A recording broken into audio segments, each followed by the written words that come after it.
So hello everybody, it is me, Demetra K, and I am sitting here with Donovan, a recovering Democrat, Sadiq, with his no ma'am shirt on. Of course, you guys, if you're fans of Married with Children, of course, you know where that comes from. I'm sure Donovan will get a little bit more into that in just a few. But of course, this is the Demetra K Show. And yes, we are live. We are live and in living color. Hello, Mike. How are you? Um, Purpose of the Demetra K Show is to promote Black love, knowledge, and understanding of all things that go on in the Black community to make us an even better people, with the emphasis on even, because we are great people and we can always strive to do better. Also, like to say a big giant thank you, hello, and welcome to YouTube, Twitter, and Facebook. You are the other side of the conversation. Not only are you just viewers, but you are participants, because we do share the link so that you guys can come on and give your opinion quickly, if we might add. Also, if I have not seen you on here before, show me your face before I bring you up to the big screen. That way I can make sure that there is no shenanigans involved. Hello, Troy. How are you? Today, we're going to be talking about Representative Jasmine Crockett. She is a Democrat from Texas, Dallas to be exact, in the House of Representatives. And, you know, you guys might have seen her around, but she recently made a statement on CNN in regards to Black people and how we vote. So I'm going to play that for y'all in just a minute. Then we'll have a discussion about that. And then, of course, we can discuss anything else that you guys would like that's trending that maybe we haven't talked about or whatever. But in the meantime, Donovan, how are you? What's going on with you? It's a long time I haven't seen you in a while. Welcome to the Demetra K podcast on a Tuesday, the 7th of November. Welcome, you guys. Welcome, our co-hosts. Glad to have you guys back. Do us a favor. Hit that like, share, and subscribe button on your way in. Let us know where you're from if you're a first-time listener and watcher. We really appreciate that. As you guys see at the bottom, there's a scrolling banner. If you would so like to donate, please do it that way, because as you guys know, 40% of all donations go straight to YouTube if you do that. So the content creator doesn't get all of your donation. And again, YouTube has plenty of money for themselves, and we got to motivate and keep these content creators motivated. Also, please check out Philip Scott's show, the Philip Scott podcast tonight as well. He's going to be covering the election and the race for mayor in Houston.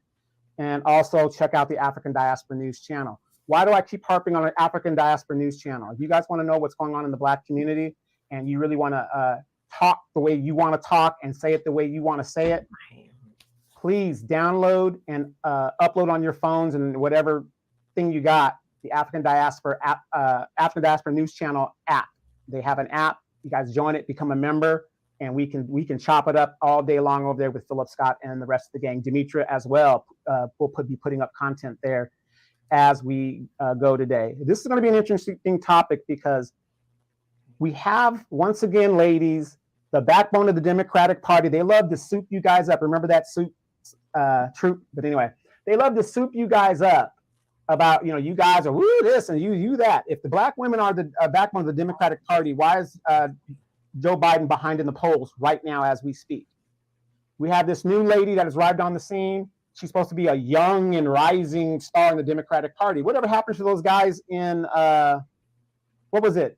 Kentucky somewhere? They got kicked out and then they came back. Tennessee. Yeah, Tennessee somewhere. They were supposed to be rising stars. Whatever happened to them? So we're going to show you guys the shell game that the Democratic Party continues to play with us as they put these people up there and say, oh yeah, woo, she's got the great sound bites. But let's see if they really know what they're talking about.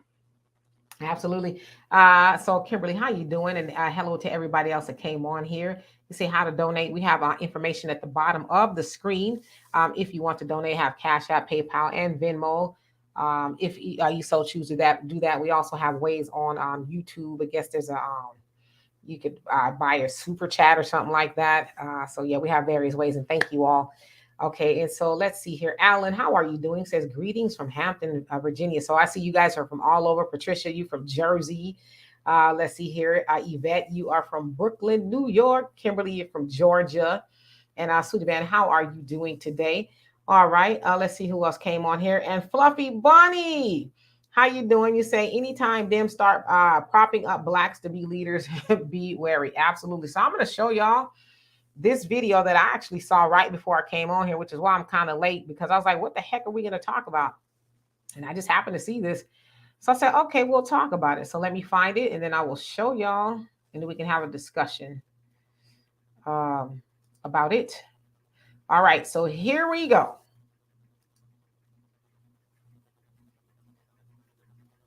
Perception is reality.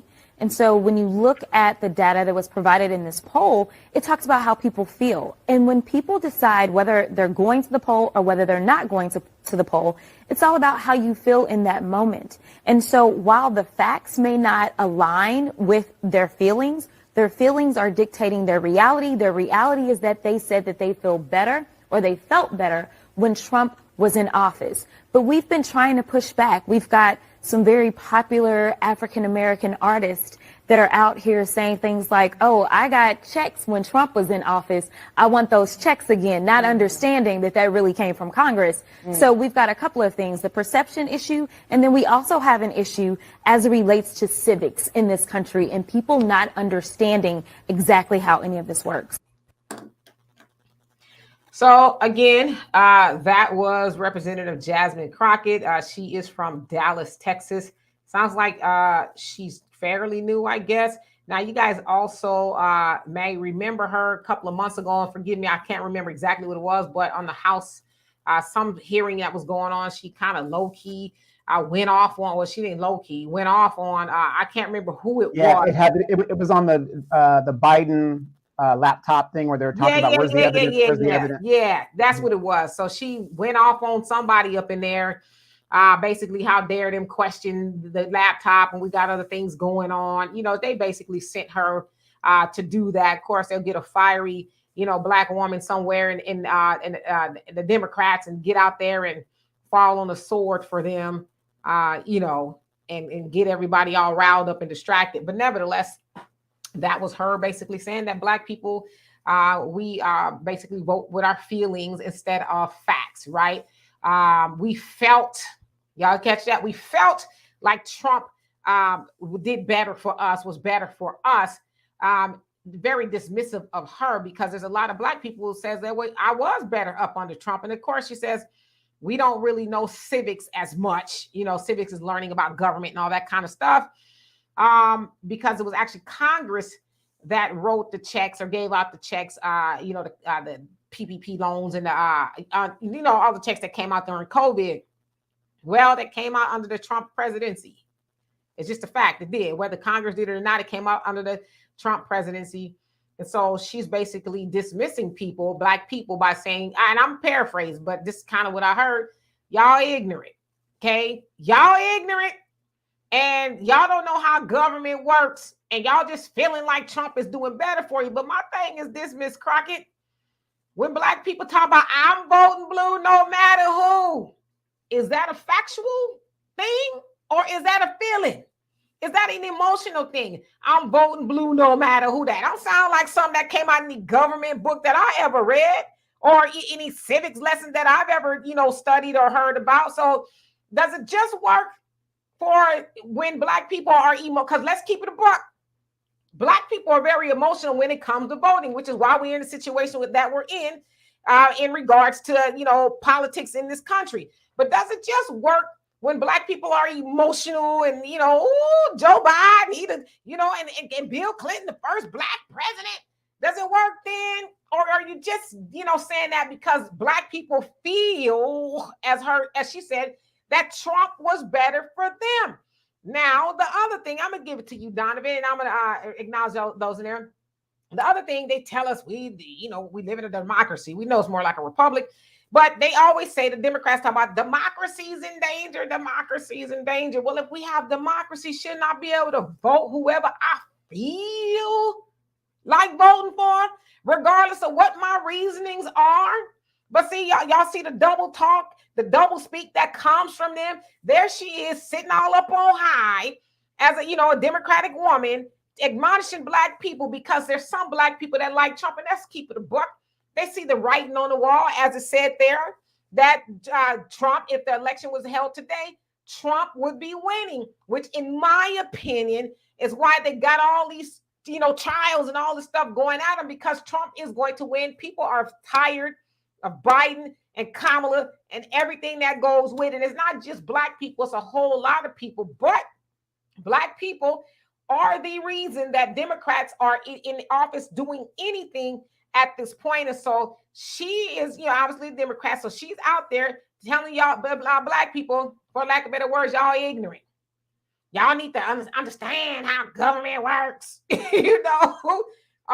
Y'all shouldn't be voting on the feeling. But as I said, when you voting blue, no matter who, and you twerking to the polls and you going to fish fries and all that, that's based on emotions. But she ain't got nothing for them. Donovan? Stop sloganizing. Y'all all that sloganizing. Stop all that sloganizing. Now come to my fish fry. Come to my fish fry. I've been down to South Carolina and I've been talking to the Black folks. And I'm telling you, we ain't got nothing to worry about. Joe's gonna be all right. The polls don't mean nothing. No, I don't care about no damn polls. I don't care nothing about no polls. If you guys saw Face the Nation this Sunday, Meet the Press. I'm sorry, it was Meet the Press this Sunday. That was Jimbo Clyburn, 83-year-old man, talking about all of a sudden the polls don't matter. They're not worried about it. He said because he talked to the people and because he said so, we ain't got nothing to worry about. But here's what everybody keeps forgetting, and Philip Scott says this a lot. The baby boomers are no longer the majority group in the United States. They're dying every day. Baby boomers are dying every day. It's now coming down to the millennials and Generation Y. And you got some of us sprinkled in there too. We're kind of divided 50-50 with the X generation. They're in trouble. When you see them putting out all of these shields out here, the way that they're doing it, they're in trouble. So here's what I want to tell you guys, and I said it on the podcast earlier today. I'm not telling you how to vote, but I want you guys to understand this. To vote for the Democrats, they don't do nothing for you. To vote for the Republicans, they don't do nothing for you. Both of these parties uphold white supremacy. So it makes no sense to give your vote to any of these parties. It's better for you to sit out. I'm going to vote Republican, whoever the Republican nominee is, as a punitive vote against the Democratic Party. Because I want to see what a second Trump, if Trump is the nominee, how bad it's going to be for Black folks. It can't get any worse. We didn't get nothing over here. At least Trump gave us something. So we're not here to tell you that, but the point is it's insane to vote for a party, either party that won't do nothing for you unless it's a punitive vote. So what we're dealing with here with these new political people is they have been trained and are willing to take a few dollars, a few coins of silver, so that they could secure their legacy and their pockets. And it's such a shame because they use Black women just unequivocally, because as we know, Black women are the center of the Black community. But if you guys haven't been paying attention, if the Democrats really wanted to win the election, and if democracy is on the line, as this woman is saying, and all these shills are saying, oh, well, the democracy is on the line. Black people are going to do the right thing when they get into the booth. If it's really on the line, why are you running Joe Biden? If you really want to beat Trump, why are you running Joe Biden? Do you see how white supremacy operates? Good cop, bad cop. Democracy is not on the line, you guys, and they know it's not on the line. Either way it goes, Black people ain't getting nothing. Either way it goes, we ain't getting nothing. But if the Democrats really wanted to win, all they have to do, they have a year, is to give us what we need. Reparations, police accountability. We're still waiting for that presidential police commission that never materialized. All of the stuff that they promised us, plus our reparations. And it isn't going to be, well, you elect us and get us into office, okay? Do not fall for that. We've been there. We got you, South Carolina, we gave you the House and the Senate and the presidency, and we got nothing. Tangibles have to be first. That's how, if you're going to vote, make sure you get what it is you want first. Because once they get in office, they ain't going to do it. In the words of the great Jerry Monroe, they ain't going to do a damn thing once they get there. Yes, indeed. And hello, Common Man, where have you been? Oh, my God.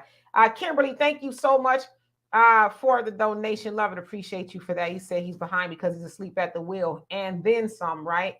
Black America, thank you so much. How you doing, by the way? You say what we talking about today. Well, hopefully you know what we're starting off talking about anyway. We're talking about Miss Jasmine Crockett of Dallas, Texas. She's a representative. She basically said that we are in our feelings when it comes to voting, and that we're kind of ignorant when it comes to civics. You know, we really don't know what we're doing. We vote on feelings and not facts. So who else came on here? Elias, how you doing? He says, thanks for saying what people are hesitant to hear. Yeah, you know, unfortunately, a lot of people don't want to hear, but I will say a lot of people are starting to wake up. A lot of our people are really starting to wake up, especially in light of what we see with the migrants in Chicago, New York, and other places where they're just jumping the line, right? They're jumping the line and getting all kind of benefits and all kind of things. And, you know, Black people are still like, hey, what about us, right? And so it's really so blatantly obvious. It's a slap in the face to where even Black people from all age groups and all that, because typically it's the baby boomers. It's like, I don't care what color it is. If it's blue, I'm voting for it. You know, even them, they're starting to say, now you done slapped us in our face one too many times. So, you know. Hey, Dimitri, real quick, let me cut you off. I'm really sorry about that. But did you see Brother Muhammad up in Chicago during that recent meeting with the representative? And he was calling out the baby boomers, talking about they need to go. I mean, he was giving them the business. He was saying, y'all are the problem. The baby boomer people are the problem. Y'all just voting, knowing we got kids out here being murdered in the streets and all kinds of problems, potholes, roads ain't getting done, but y'all still voting Democrats. Brother Muhammad was giving it to him. And he was saying, you're housing migrants and you got all of these Black people and just people that are incarcerated and you can't give them a place to live. They're out in the streets doing what they got to do to survive. You know, make it make sense. So big ups to Brother Muhammad in Chicago, who kept calling that out. Yeah, Brother Tyrone Muhammad. Yeah, he's very vocal out there in Chicago and saying, hey, you know, and he, you know, even outside of voting issues, other issues, he's, you know, really at the forefront. But he's right. And I know a lot of times baby boomers get taken to task, but it has been a lot of baby boomers, but it is refreshing to see a lot of the baby boomers waking up, because it's like, you know, I don't want to be disrespectful, so I won't, because it won't come out the right way, but at least you're waking up. And I will be honest with you, I had a conversation with one of the women in Chicago that you guys have seen on the news and stuff like that, and they were, you know, going hard in the paint against the migrants going out there and stuff. And she says, I just want y'all to know that that's not what we voted for, because we keep hearing that's what we voted for. You know, she says we voted for the Democrats, but we didn't vote for what's going on here. And I said, well, and she asked, you know, would we discuss it? And I said, yeah, you make a valid point. But, you know, as I got to thinking about it, it's like, it is what you voted for.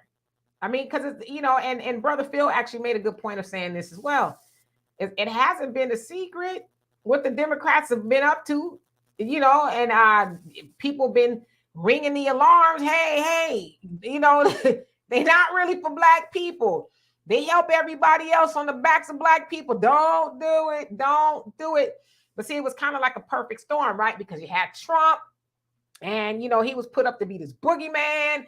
And so it was like Joe Biden comes in and he's like, oh, it's for you, know, we're fighting for the soul of the nation, the soul of the country. And, you know, it's this big pomp and circumstance about how we need to get out there and get away from the boogeyman Trump.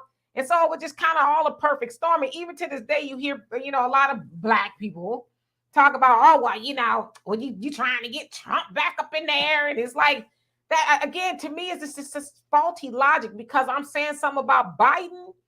You think I'm trying to get Trump back up in there? And I said this to y'all, and this is probably we're going to lose a lot of people. If Trump and Biden are on the ticket, y'all guess who I'm voting for? I'm not voting for Joe Biden. Okay, I didn't vote for Joe Biden or Trump the last time. But if that's the way it's going down this time, then yeah, because y'all not going to force me into continuing to vote for more of nothing. And Common Man, as you said, I'm glad I left that up there. He said, I always do better when the Republicans get in the White House. I don't know about you. Every time the Democrats get in, stuff gets hard for me as a black man every single time. So you know that for a fact. That's not a feeling. So a lot of other people are saying the same thing. But the technology of the Democrats, they try to convince you as black people, y'all can't think outside of what we tell y'all to think.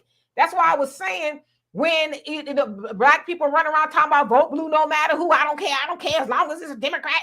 They don't say nothing there. That's not a logical train of thought. That's not logical to go into the voting booth and say, I'm just voting for whatever is blue. I vote all down ballot. All day. That's not logical. But I guarantee you, Miss Crockett ain't said nothing like that. But the minute somebody, and you know who she was talking about? She's talking about Sexy Red. When Sexy Red says, in the hood, black people love Trump in the hood because he was giving out money and stuff like that. So, of course, all of the, lapdogs of the Democrats have come out against her because they know Sexy Red has some sort of an influence. So they don't want her to use her platform to tell black people, hey, there's other, people to vote for outside the Democrats. They only want her shaking her behind. That's all they want her to do. So my thing is this. Yeah, some baby boomers did not vote for that. Like, they didn't go to the booth and say, all right, yes, I'm voting for all these migrants to come over and get the money and $9,000 a voucher. Yeah, sure. They did not specifically vote for that. But, and this is why I also say this too, I really believe before people go to the booth, not on no Jim Crow stuff, but yeah, anybody, before you go to the booth, you do have to be kind of versed on what it is you doing. Now, you go up in there talking about, I'm just voting everything Democrat. I'm voting all down ballot. Then yeah, you probably shouldn't. You probably should be turned away and come back when you really understand what decisions you're making for the rest of us. Dimitri, let me ask you this real quick. And here's the sad thing, and this is why one of the hardest classes you're going to take is government, U.S. government. They don't push that until you're about to graduate. You don't hear nothing about U.S. government until you're about to graduate. So here's what people don't understand. Do you guys know why the migrants are coming to the United States? Yes, we know it's economic. We know it's all about jobs and just getting what they can get for free. Crippling sanctions against their country, just like they did in Mugabe land. When Mugabe was there in what country was that, Dimitra? Next to South Africa, Mugabe. Not Zimbabwe. Was it Zimbabwe? Zimbabwe was there. Yeah, Mugabe. Crippling sanctions. The crippling sanctions. Now, knowing that you have crippling sanctions against this country and you want to stop the migrant problem, lift the damn sanctions so they can sell their oil and become a rich country. Do you guys realize Venezuela is one of the richest countries on the planet because of their oil reserves that they have? They are not allowed to sell their oil. So thus the people are in poverty. They're in poverty there and they're desperate to get out. I'm not for migrants, okay? I'm not for illegal immigration. I'm not for that at all. But the point is, we got to understand it's U.S. foreign policy that is driving this. And that is the excuse that they are using to bring these people over here to replace people like us. And then when those people have kids, and let's be real, the statistics say Hispanic people, I don't know how you say it, Latin people, average 3.5 children a family. So they're having babies and whatever. So you're talking in one generation, all of these migrants that are here in the United States, guess what's going to happen? They're going to have kids. And when they have those kids, they will be anchored here. And they will have more say-so than our children and our grandchildren. But it's the economic embargo and sanctions we put on these countries that make this a mass problem that's coming here to the United States. But they're not going to tell you that. And guess who signed off on all of that? Obama. We know the Republicans don't want nobody here. And Biden is in there right now. There's a clip with Hillary Clinton even saying the exact same thing. Whoever was the leader of Venezuela when they put the sanctions on, he's dead. He's been dead for 15 years. So why do you still have the sanctions against these people?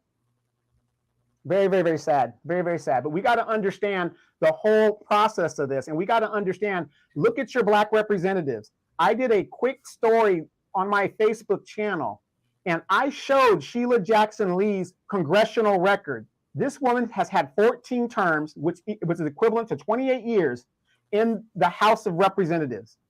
Nothing in all of those years has she done specifically for Black people, but I can show you where she was for migrant this, refugee that, so-and-so that, Sudanese this, Sudanese, everything but her own people. Look it up. Yes, indeed. And I want to go back to this comment. And hello to everybody that came on here in October Opal. Thank you so much for sharing it. I want to go, let's see, where did it go?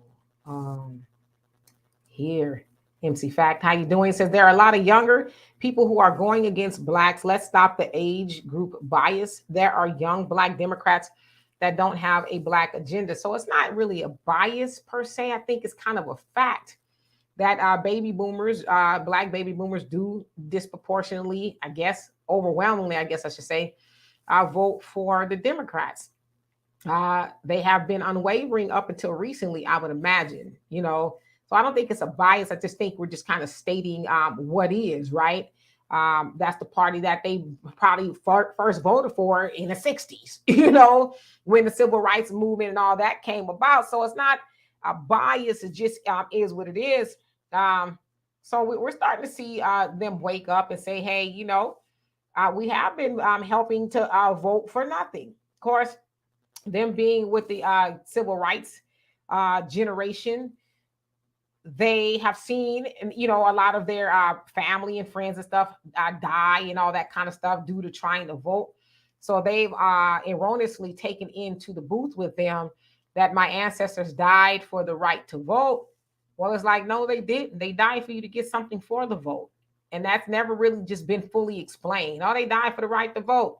They died for you to get something for that vote. Because by saying they just died for the right to vote says that they wanted you to just continue to go in there and vote for more of nothing. And, you know, as I say about the civil rights generation, at least they moved the ball for something. But we haven't moved the ball since then for anything that benefits us. So it wasn't a slight. So I forgive me if that's the way it came off. All right, so let's see here. Okay, let's see. You also say we have Amanda Edwards in Houston. She's a young Democrat and she has no Black agenda. I don't think any of those Democrats or we know Republicans, right, have a Black agenda. They don't. They have little blurps of symbolism, if you will, that has no teeth, but they don't have a Black agenda at all. Y'all remember when they said they was going to sit down with Ice Cube with his contract of Black America, but they did not. But Trump's team did, and they've been dragging Ice Cube through hell ever since. So I agree. And Medicine Pollux, I hope I said that right again. How you doing? Long time no see. And African Violet Black First, says Trump will close the borders and stop money to Ukraine. Yep, he did say that. MC Fact said Biden told y'all he's investing in immigrants. He said that during the debates when asked about reparations. And he also said that to the so-called Black leadership, the misleadership rather, when they was on the Zoom call or whatever it was, and he admonished him, I know what I'm talking about, and y'all gonna have to learn how to get along with the Hispanics. And so, yeah, he's been very clear about that. I don't know where the confusion is, to be quite honest. Yes, African Valley as Zimbabwe. And Pooh, how you doing? He says, y'all forget when Obama was in gas was $3.40. Oh, when he was in office, gas was $3.40 to $4.10. Yeah, sort of like what it is now, depending on where you are. I know in California, my dad this morning said that they are looking at almost $6 a gallon. $6.23 in my area, $6.23, and that's the cheapest watered down gas. There you go. That's the cheapest watered down. There you go. Jen, how you doing? And David, how you doing? He says, and who do you think is taking Satan? I think he meant Satan. I don't know what that means. Money under the table, encouraging this. So if you can clarify that, it might just be me. So sorry. I'm doing well, MC Fact, and I hope you are doing well as well. And Yanni, how are you doing this evening? Michael, who says, I would not be surprised that migrants do the work of white supremacy. Oh, yes, they do. Trust me. From every migrant that you can think of. They come over here, get the white supremacist talking points, and they try to apply them until it's applied on them. Then it's like, wait a minute. And African violet, you say they are flooding in migrants since their numbers are lower. Yep. Yeah, and I can tell you, in my city of 208,000 people, everything is Hispanic. Mexican restaurants, soccer fields, whatever. You only have one area that's a basketball court. We only have one gymnasium. A city of 208,000 people. There's almost nothing for Black people here to enjoy. We have to go to Riverside, the next city, if we want to go into, a gym or something like that. When Hispanics get into power, they actually, I'm not mad at them. They actually do for their people. They actually do stuff for their people and what their people want. When they wanted a skate park in my city, they got a skate park. They just take the money and they do what it is to make their people better. Yeah, MC Factor said, Demetri, all Blacks vote for Democrat. Not all Blacks, the majority. But we're starting to see that slip. I think the last time I saw was like 68% of Blacks approve of the job that the Democrats are doing. So it's usually in the 90s, right? High 80s, 90s. So not all Blacks, but majority. So I'll give you that. And African Violet says, but the migrants don't vote Democrat. No, they don't. They're actually a little bit more on the conservative side. So it's kind of backfiring. And Megan, how you doing? Says, we all know Americans are America's bullies. They always bully other countries and enforce sanctions on them or cause coups to topple governments. Nothing new. Absolutely. You're absolutely right. And Christopher, how are you doing this fine evening? Jen, you say, we are all still stuck in the past, not willing to see how they assist in our stagnant present. Yep. And you say it's to keep white supremacy. Okay. And Michael, you say Southern Democrats and Northern Democrats are similar and different. Southern Democrats are about overt racism and Northern Democrats are about covert racism. I agree with that. I totally agree with. And MC Fact says, Demetri, I agree. Our older generation died for things to get better. Yeah, but that's the lie that people just keep on telling, just to go in there and vote. Nah, they actually wanted us to continue, progressing, and we have not. And it's just a shame. Shaniqua, how are you doing today? And yeah, Renz, it's over $6 in California. That's a lot. And a lot of people are barely making it in California, but let alone try to fill up their gas tank with $6.23. Yeah, okay. And Papanaya, how you doing? You say, I took note 3 years ago before Biden took office, gas at Sam's Club in Las Vegas was $2.11. What is it now? Because I know Vegas gas tends to be a tiny bit cheaper than California, but not much, right? Curtis, how you doing? Where you been? He says they have a year, Donovan. So after 3 years, they can buy Black people back. A token gesture at the finish line. I know you better than this, brother. Yeah, well, what I mean by that is if they really respected the Black vote and they really wanted our vote, they have a year to do something. And I can understand if people will vote Democrat if they're actually putting something on the table. And I'm not talking about promise. I'm talking about tangible. We can see it. If it doesn't take nothing, wait. They just gave how much to Israel overnight? Congress approved $108 billion. Sounds like that, yeah. Overnight to a country that don't pay taxes here. So I'm just saying, Curtis, think about this. If they can do that, see, that's what I'm saying. Why is it that we think that what they can do overnight for other groups, they can't do for us? So if they said, if you are a Black person or African-American and a lineage or whatever base, you are now going to go into your account because the IRS knows who you are. They know who you are. They got your number. You guys pay taxes. They say within a couple of weeks, $500,000 is going into your bank account. I'd vote for the Democrats. Absolutely, I would. That's what I mean. That's what I'm saying. I'm not just saying, give me a promise, and then they get in there that they don't do shit. You know what I mean? So, yeah, my vote is for sale. Your vote should be for sale. That is why we should not be giving 100% of our vote to one party. I'm going to go listen to the Republicans, and I'm going to listen to the Democrats. And guess what? Whoever has the best deal, I'm buying. If they don't have the best deal, I'm sitting out. Got you. Hello there. How are you? And Mama Deb, what's going on with you? Hope you're having a great evening. Michael, you say America should not be spending so much money on the military to invade foreign countries. Well, I'm probably speaking out of my pay grade, but we know where there's war, there's money. They ain't doing it they're not just because they're bored. It's actually an end game to that. When you guys see all of this money that's going to the military, and it's so sad that we think that the military people are getting it. Do you guys realize 70% of the military qualifies for food stamps? The personnel, the people.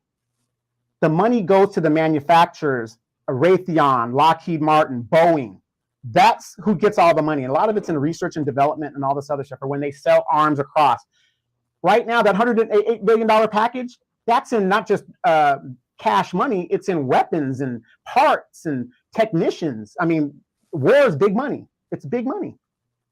And how much did Dick Cheney's company make during 9/11? Oh my gosh. It is estimated. Now remember, the Pentagon couldn't account for $3 trillion a day before 9/11. Look it up on YouTube. Donald Rumsfeld said, we can't find $3 trillion. The whole Gulf War from 9/11 to when we pulled out, do you know how much that cost you guys? Over $7 trillion. $7 trillion of your tax dollars that could have paid for universal health care, could have paid for free education.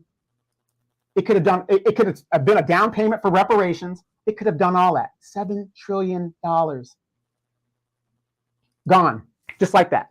Just like that. But when it comes to feeding the kids school lunch programs or better research in cancer or women's issues and stuff, there's no money. Tupac said it best. We got money for war, but we can't feed the poor. He said it best. Absolutely. On October, he said there's always an agenda, usually bad. Yeah, and I want to actually put this together with this comment. And AMC Factor say vote independent and please research the candidates. I have everyone in my family doing this. Yeah, you should research the candidates, but I think at the end of the day, what Black people need to understand is, as the Honorable Elijah Muhammad said, nobody in the White House is trying to help Black people, whether it's a Democrat, Republican, or he said liberal and conservative. But neither one of them have the best interest for Black people. The best thing that we can do is accept our own and be ourselves. Marcus Garvey said the same thing. Up you mighty nation, accomplish what you will. But for whatever reason, and I get it, it's kind of been, been brainwashed to think that somebody in the White House and preferably the Democrats are going to help Black people. They're going to save Black people because Black people always say, oh, the Democrats are the party of the people. And it's like, no, they're not, but if you even ask somebody, well, why do you think they're the party of the people? They probably wouldn't even be able to give you a solid answer. They'll probably counter it with, well, because of the Republicans. It's like, no. We know the Republicans, how they feel about Black people. They're not hiding it. It's not a secret. Why do you call the Democrats the party of the people? And why do you think they're for Black people? They're not going to have a solid answer. They're going to go right back to the, you want the Republicans to get in office. And it's like, I mean, just because it's a Republican doesn't mean that it's always bad. And I would say the same thing for, Democrats. Just because they're Democrat don't mean that they're always bad. But to say that that's our party, and as I said, and Dr. Claude Anderson, he says, Black people are the only group of people that vote as a block against for our oppression.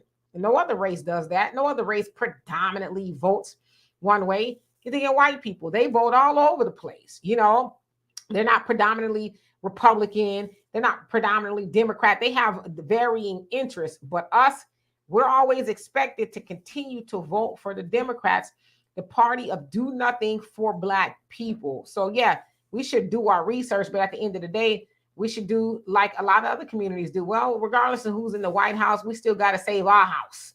You know what I mean? We got to unify to save our people. So we get more along those lines. And then these politicians start seeing, well, they don't really depend on us. They don't need us for nothing. They got their own thing going on. Then maybe they'll start to move a little bit differently. But as long as we keep trying to bite the carrot that they put in front of us, they're going to be like, all right, bet. And we definitely have to stop listening to the boule of Black people. I mean, I'm not like there's a lot of people that are in the boule that are good people, but these people are going to be all right. Have you noticed that a lot of your Black politicians have a tie to these HBCUs and all this other stuff? Isn't it funny how the HBCUs secured their money, but didn't secure any money for the regular people. And I'm not downing HBCUs because my son went to HBCU. My niece went to a HBCU. What I'm saying is all that money has been going to the HBCUs, and yet look at the accommodations at the HBCUs. I mean, Deion Sanders exposed a lot of what's going on at these HBCUs. It's just another filter to pay off the bootlit Black people that are going to sell everybody down the road. And then now, if you try to send your child to a HBCU, do you know what the biggest problem is? You've got the Ukrainians now eligible to go there. Well, they've always been eligible, but now they're forcing those people in. You've got, the regular white kids are now going. I mean, Joe Cool Burrows, he was out at LSU. He's playing for the Bengals. I mean, it's now being hard to be a Black person to go to HBCUs. Yeah, everybody else, they're starting to go there. So yeah, it's a lot going on there. But at the end of the day, we got to save ourselves. I mean, it's time for us to stop being so dependent on everybody else for our survival. Nobody else does that. Or you think about, as the Nation of Islam, they talk about study nature. Study nature. Look at anything in nature. They're not saying, oh, my birds are hungry, alligator. Can you go help me find some food for my birds? The alligator's like, yeah, y'all about to be some food. You know what I mean? So everything in nature, they depend on themselves. They just do. So it's like, and I know we as Black people, we have been programmed not to do that. We have been programmed to be that bird with our mouth open, expecting everybody else to drop something in there to feed us, right? But the stuff that they've been dropping in there ain't been good for us, even if they, do it at all. So it's just really time. And Patricia, you said, I never knew until I started looking into geopolitics that wars are about money. That one of the reasons they didn't want him in. Did you guys notice that when Trump was in office, we had no military engagements whatsoever? Did you guys notice that, other than we were still kind of repressed in Afghanistan, but even in Afghanistan, we were in a defensive posture? The military didn't have anything to do. As a matter of fact, we started downsizing under Trump. But yeah, the military is about big money, and that's all it's ever been. Do you guys realize that the United States is nothing more than a mercenary force that fights in defense of other people's borders? Get this. Wait for it. Did you guys hear what I just said? We fight to defend other countries' borders, but yet we can't defend our own.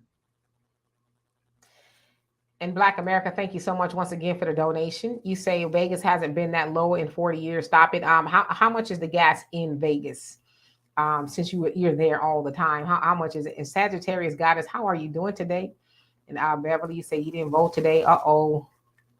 African Violet, you say, I think the Treasury Secretary said they had plenty of money to print. Plenty.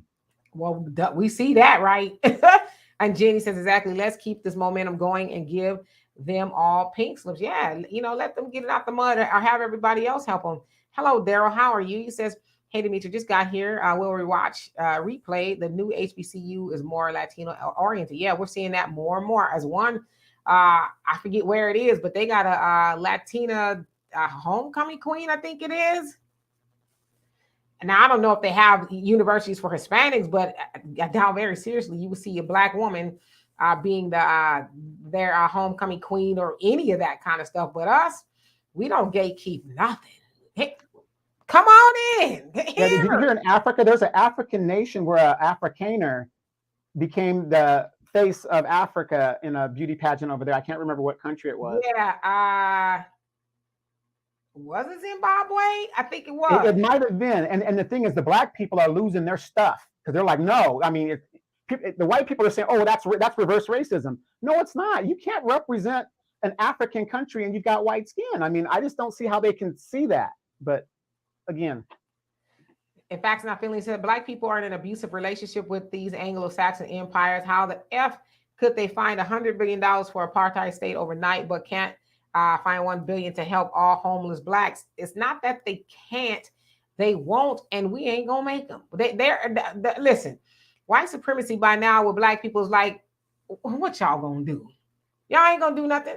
Y'all gonna bump your gums. Y'all gonna be mad, stomp around and turn in circles, click your heels 3 times, and that's about it. You ain't gonna shut us down economically. Y'all not gonna shut us down politically. We ain't brave Y'all enough. gonna keep showing up to help us do everything that we're doing. So yeah, we got some money for them. We just ain't got none for you. Demetri, let me ask you this question. With the HR 40 thing, why wasn't that ever brought to the floor? Do you think it's because Democrats more so did not want to be exposed as the racists that they are? Because we know the Republicans weren't going to vote for it, but when you were in the majority, they could have passed HR 40 simple and without any problem. But did Nancy Pelosi once bring it to the floor? Never did she bring it to the floor. And don't give me that we didn't have enough numbers, whatever. Ask yourself, Black people, if Democratic Party is the party of Black people, what the hell you mean you didn't have enough people to vote for it? What the hell you mean? Who are these people in the Democratic Party that don't want a study? It's just a study of reparations. Did you guys notice that? A lot. Again, we gotta reprogram the way we look at things and be objective in how we look at things. Take your feelings out of it and just use your objective logic and say, wait a minute. They had control of the House. They had control of the Senate. They have the presidency. If Nancy Pelosi wouldn't even bring it to the floor for a vote to even just get it started. I mean, come on, what is that telling you? What it was she did not want to expose the racist Democrats that are in the House. And this whole reparations thing, they would, let me tell you guys something about white supremacy. They would rather have everybody in the mud than to give Black people reparations. But that doesn't mean we give up fighting for it. But that's how they feel about it. They would, because that would put you guys on equal footing with them. They don't want that. They'd rather burn the house down. Yes, indeed. And Tyrone, how you doing? He says your comments about Democrats and Republicans is interesting, but Trump is the curse of all that wicked turmoil. So after he's gone, then we can focus on choosing what's best. But I truly believe Trump is paying any Black to support and stand with him. Wait, where's he at? Where's the money at? Show me the line. I want to get paid too. If Trump is paying, hey, he got my support. Tyrone, if you can you come over to YouTube? If I put on the link in the comment, and maybe I can put the link in the comment section of Facebook. And I'd love to have a conversation with you because I see often on, some of the posts that I do, even if it's after we're live, you'll say things, like this. So I'd love to have a friendly conversation with you about why you believe maybe Trump is paying Black people to stand with him. Would you do that if I share the link with you? Donovan, can you share the link in Facebook? Yeah, I put the link up and I'll share it. And Tyrone, I got a question for you. Was there racism before Trump? No. Absolutely none. Are you sure? Yeah, I think so. Because what he just said was Trump is the problem, but there was racism. I just remember stories of my mom talking about the black and white. She was wrong. She was wrong. And then my grandfather fighting in World War II, being segregated, couldn't get his benefits. They were wrong. So I'm just using my simple logic. So after Trump is gone, everything's going to be copacetic. Yeah. Okay. I just want to be sure. Yeah, if you could put that link in there, Tyrone, I really would love to see you come on here. We can have a conversation about it. But yeah, no, racism started after the Trump presidency. And I obviously we're being facetious, right? Because I want somebody to run off and say they talking about racism wasn't. We're joking. Maxima, how you doing? He says AA or African American. I think you meant Black. FBA ADOS doesn't mean anything legally. Only means something to us. Yeah, not yet. I've seen where those particular groups are trying to actually get that on the census. So that way, when the census rolls around and they're asked what they are, they can say, oh, I'm Foundational Black American or I'm ADOS or whatever. And I've actually seen too, in Ivy League schools like Harvard and stuff like that, they're wanting, they being Black Americans, they don't want to be classified with all Blacks because they said they're underrepresented and being overlooked by Black migrants that are coming in. So like Africa, the Caribbeans, and, things like that. So they're saying, no, we want to be considered different because we're not, the same. So let's see. Jenny said, that's why Olympus is falling. Yes, indeed. And Anonymous B, how you doing? It says, not true. We gatekeep braids and dances. You wildin'. Hello, Mike Nice. I think I said hello to you already, but say hello again. He says, tell the truth Tuesday. I like that. We might have to start calling it that. I see you put that in there quite often. Michael, he says cash payment reparations for ADOS plus Polly. And I think your comment cut off, but thank you for the donation. Love and appreciate you for that. In October, he says they'll be changing HBCU to you wilded HLCU. And praying for so let's see, praying for Alicia. I hope I'm saying that right. How you doing, by the way? He says, when you don't know who you are, you will allow and adopt everyone else's stuff. Yeah, and that's what we've been doing, right? And we're still doing that. We have no knowledge of self. And that when we get that, then things are really going to start to change. But they, being white supremacy, they do their best to keep us from having knowledge of self. So all right, so let me skip down a little bit because I know I'm probably a little bit behind. Okay, so I see y'all. You say me too, pay me Trump. All right, so hopefully, Tyrone, you can see the link that's put in the Facebook. Michael says, how many of you think that I need to run for office to immediately implement cash payment for ADOS, removal of qualified immunity, and anti-hate crime legislation? Go for it. Yeah, we're game. We want to see what you actually do, though. Notorious Hebrew says, how you doing, by the way? Says, what the F is there to study, right? They make new slavery movies every year showing the horror and terror they've done. So that's more lip service and symbolic BS. You're absolutely right. It's a game. It's a carrot on a string for Black people. Ooh, they gonna study reparations. Who don't know that? Even at the most rudimentary level, who don't know that? Why we need reparations? And we didn't even get a study. We can't even get a study, you guys. We can't even get a study. It's so sad. California, a Democratic stronghold. We had a reparations commission that came out and said what they had to say. What's taking so long for the report to come out? Democrats are the most racist. We know the Republicans are racist, but who started the Ku Klux Klan? Democratic Party. It was Trump. Oh, Trump. It was Trump. Okay. In the 1920s, the Ku Klux Klan was at its height and its power during the Woodrow Wilson administration. If you wanted a government job in the municipalities, whatever, you had to be either a Democrat, a Klansman to get that job in most cases. In most cases. So you're sitting here telling me that the Democratic Party is for Black people? How the hell could you get a group of people that you oppress and want to oppress to support you 90% every election since the 1960s for 60 years now? Unbelievable. Keep going. I see you put a link in there, but it's the different link, so I'm gonna put it in there. It's a different link. Okay, it was a Facebook link, so I put that one in there. So I put it in. You know what? It came from my Facebook thing, so it's probably my Facebook. You're actually sharing that we're live, but I'm talking about the actual link to come on here.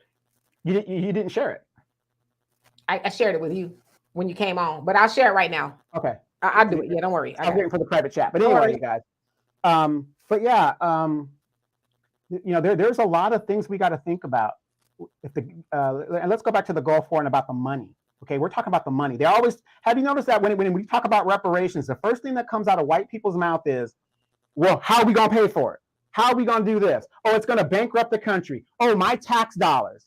But they never say anything when billions and billions of dollars is just doled out to all of these people. Please explain to me, you guys, how is it that illegal migrants could come here, and we know why, because of our foreign policy, whatever, that still doesn't make it right. They could come here and your representatives that look like you, have melanated skin like you, can tell you migrants have a right to housing, Medicare, education, and happiness, which is what exactly we're supposed to have according to our Constitution as well. But they can't solve homelessness, but they solve those people's homelessness. These people are coming here with absolutely nothing but the clothes on their backs, and they're getting set up.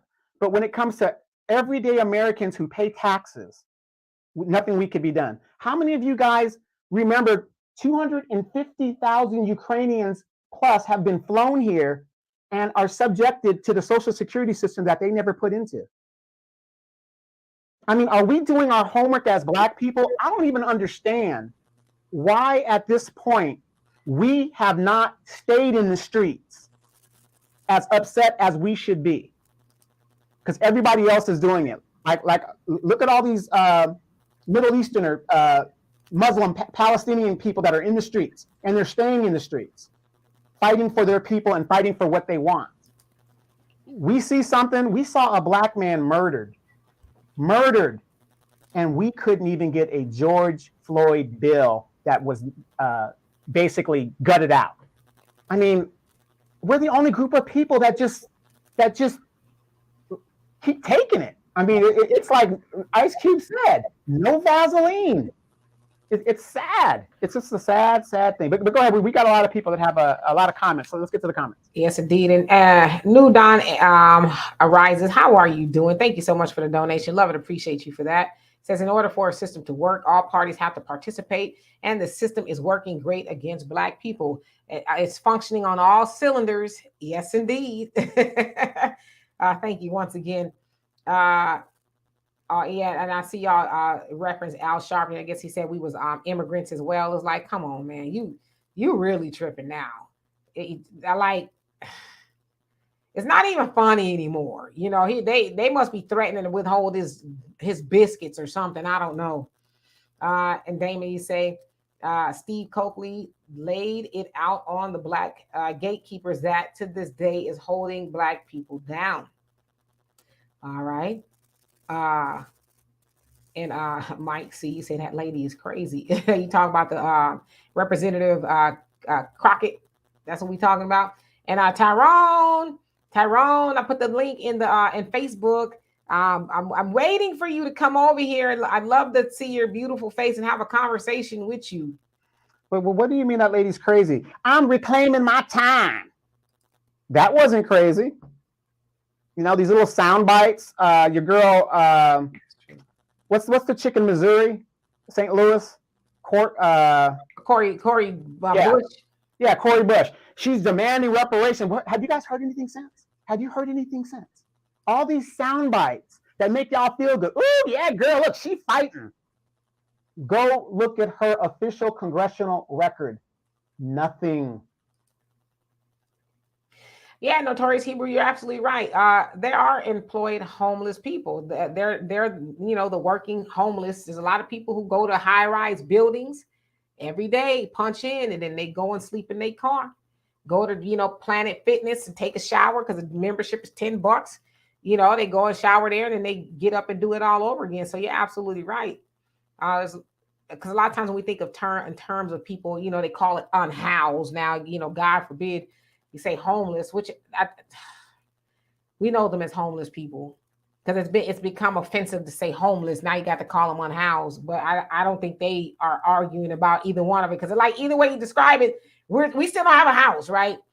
But we always think about in terms of people who maybe mismanage their funds, they're not working, maybe they're drug addicts, but we never really give a full conversation to people who are employed, but they're homeless. They just cannot.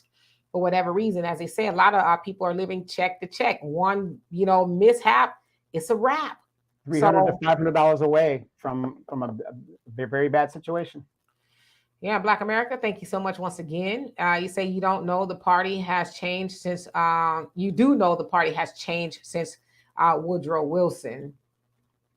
Yeah, well, go ahead. Wait, has it? Show me where. Show me where. You're telling me it's changed. Show me where.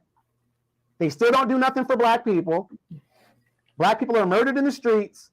We're supposedly 14% of the population, but yet we're over 50% of the homeless issue, which shows if we are 14%, which isn't true, if we are 14%, that shows that the government is systematically doing a genocide against Black people. So show me where the Democratic Party has changed.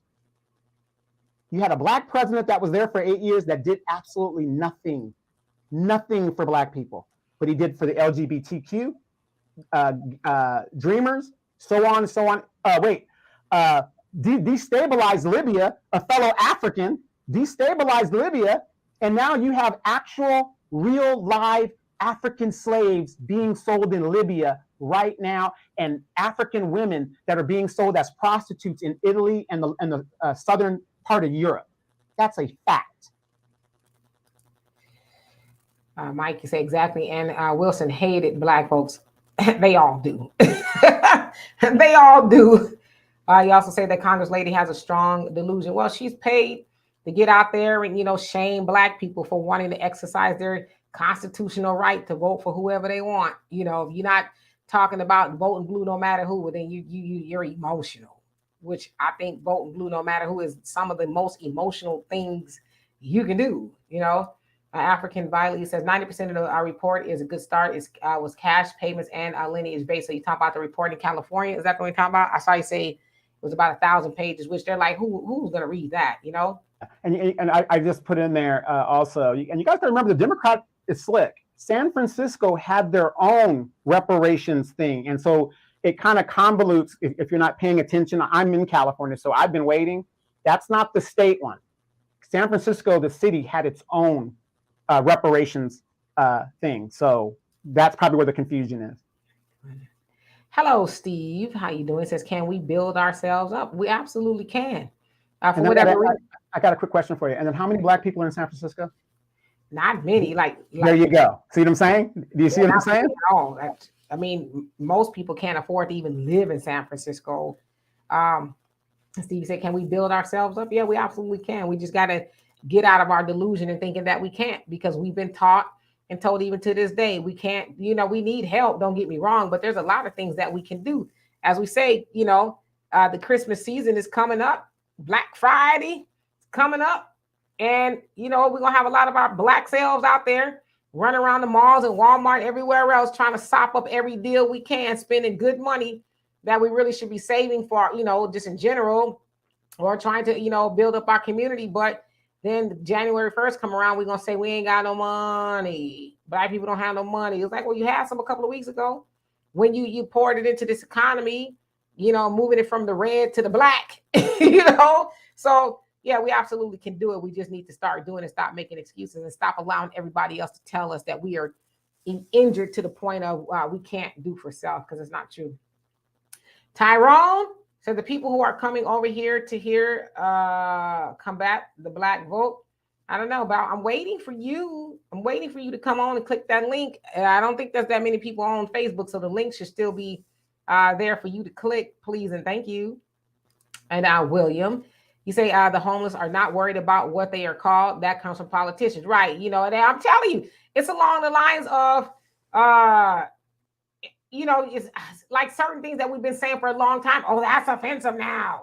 It's offensive to call a woman now, or you got to call her a sis, and all that other stuff. What is a woman? I don't know. That's the Democrats now. I hate to be laughing and being fun about it, but that is what is happening. The Democrats do not promote family values. They don't promote that. They don't promote baby living. Let me say that.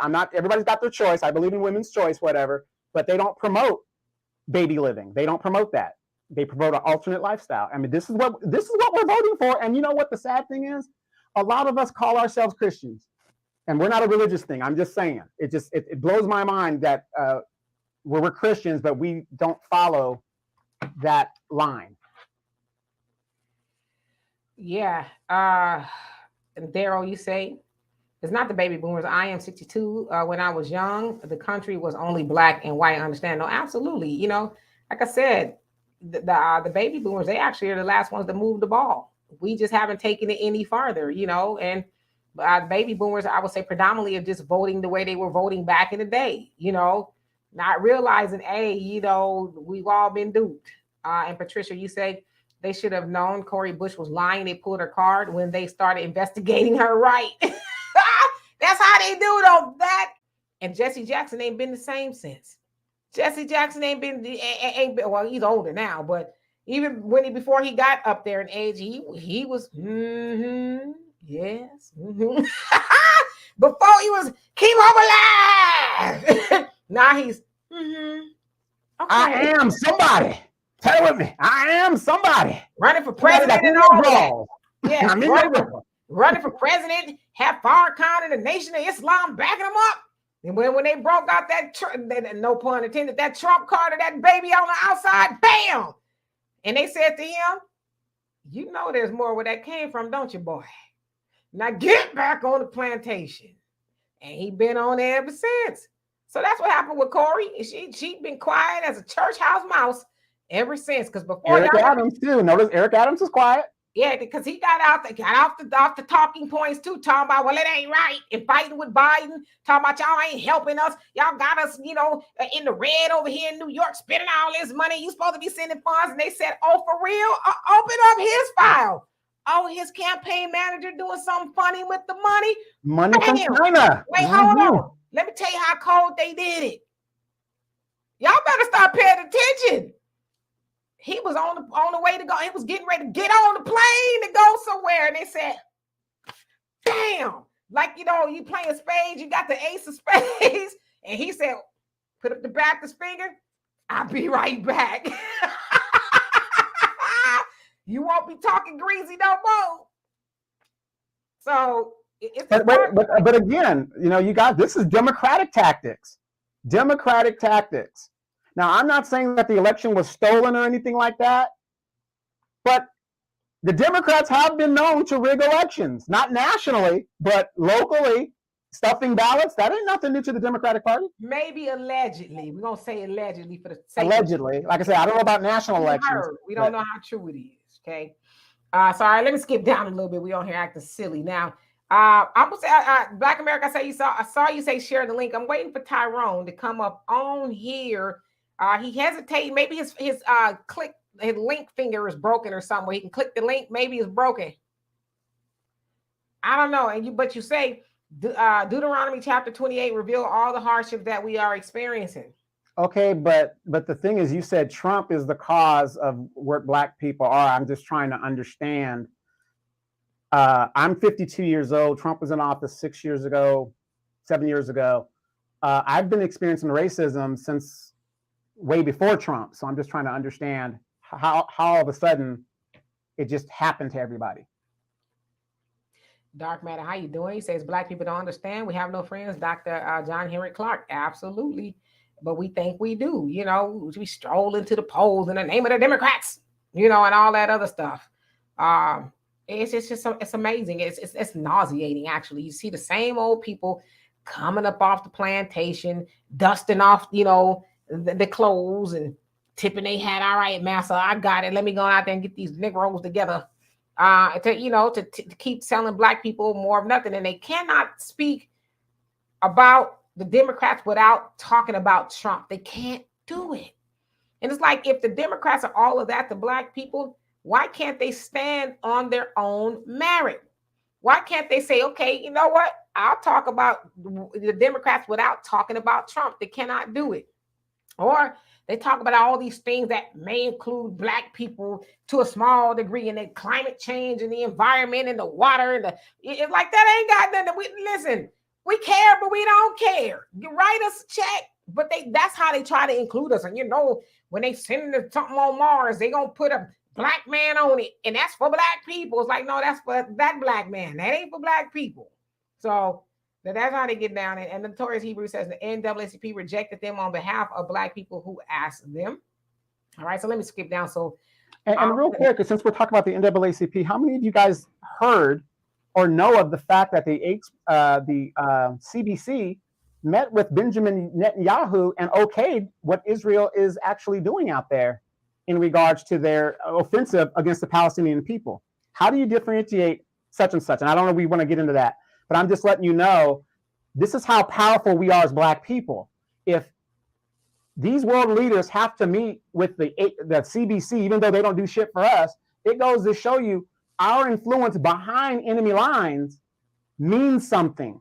Because if the Black people aren't on board and sign off on it, it can't be done. Thus the 1995-94 crime bill. Guess who signed off on all that? The pastors and the CBC and all these people that said, oh yeah, it's great to incarcerate people at a high rate and start the private prison, population and do all that other great stuff. They have to get our approval because there's going to be so many of us that would just burn this thing to the ground. We have power. We just don't know how to utilize it. Tyrone, I'm on here live. You calling me on Messenger? Click the link. I'm gonna send it to you on your Messenger, so that way you have the link in your inbox as soon as you stop calling me. I'm gonna send it to you so you can come on here, because I think that's probably what you're trying to do. But I'm gonna send it to you in just a second.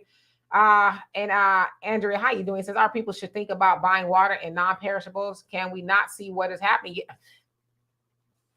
You know how it's gonna be? It's gonna be where it's too late, where we ain't gonna be able to do all of that, and then we're gonna be trying to borrow from Peter to pay Paul. Can I get a piece of bread?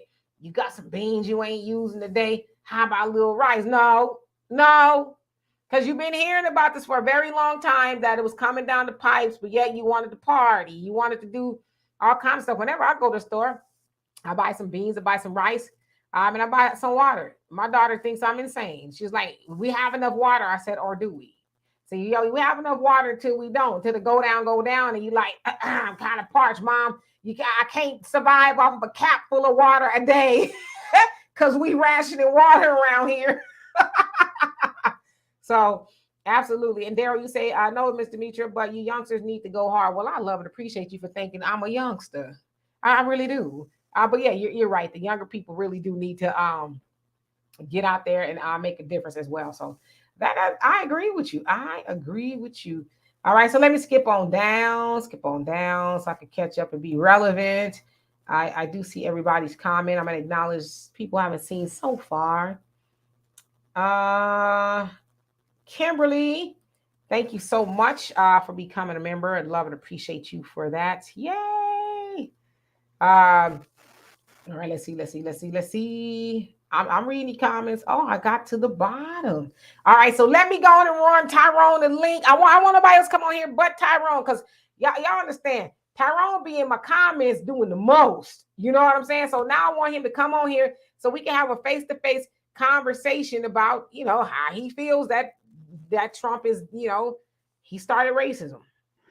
So since she's doing that, I just want you guys to understand, in this election cycle, this is our opportunity to flex our muscle. And I know, you got parents that, they're hardcore Democrats and stuff, but keep talking to them. Like I said, Dimitra and I and the other Black news outlets, we were talking this stuff 6-7 years ago.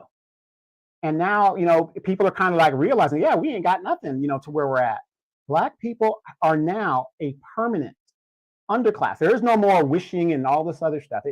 That's done. It's not. We are where we're at, and we've got to fight. And we've got to fight politically. And I'm not saying don't vote. If you're going to vote, be smart about how you're going to vote. Don't vote because a person has the same color skin as you. Research who that person is and make sure that they're going to do the job. And if they do get in there and they don't do what it is you want, don't keep reelecting them. Do you guys realize Maxine Waters isn't even a baby boomer? Maxine Waters is a member of the silent generation, my grandfather's generation, and she's still in power. Term limits. We need to start talking term limits, you guys. All right, I sent him a link on his personal inbox, so we're going to see if he actually going to click the link. We're going to see what Tyrone is, what he was he about. We're going to see. And Notorious Hebrew says, I've been stockpiling for a few years. My family calls me a hoarder. I say, remember that when ish hits the fan. You know what I'm saying? They're going to be like, hey, how you doing? What you cooking today? Nothing at all. Yeah, but please do not get caught out there. And like Donovan always say too, you're going to have something to protect that, because, when your neighbors or whatever run out of stuff and they stomach get the grumbling real loud, they're going to be, hey, neighbor, how you doing? I'm doing good.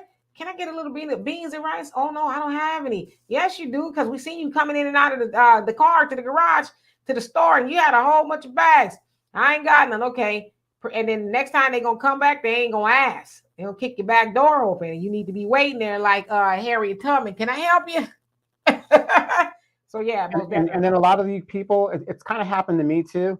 There are no Black people in my neighborhood that is young. And of course, we have a lot of young Black people that are homeless. And these people came to my door. These young men came to my door talking about, oh, I thought my friend was living here. I live at the bottom of the cul-de-sac. I looked at that young man and took my gun out, and I said, don't you ever come down this cul-de-sac again. What did he do? He just came, knocked on my door like if, because I don't park my car in the front. Oh, yeah.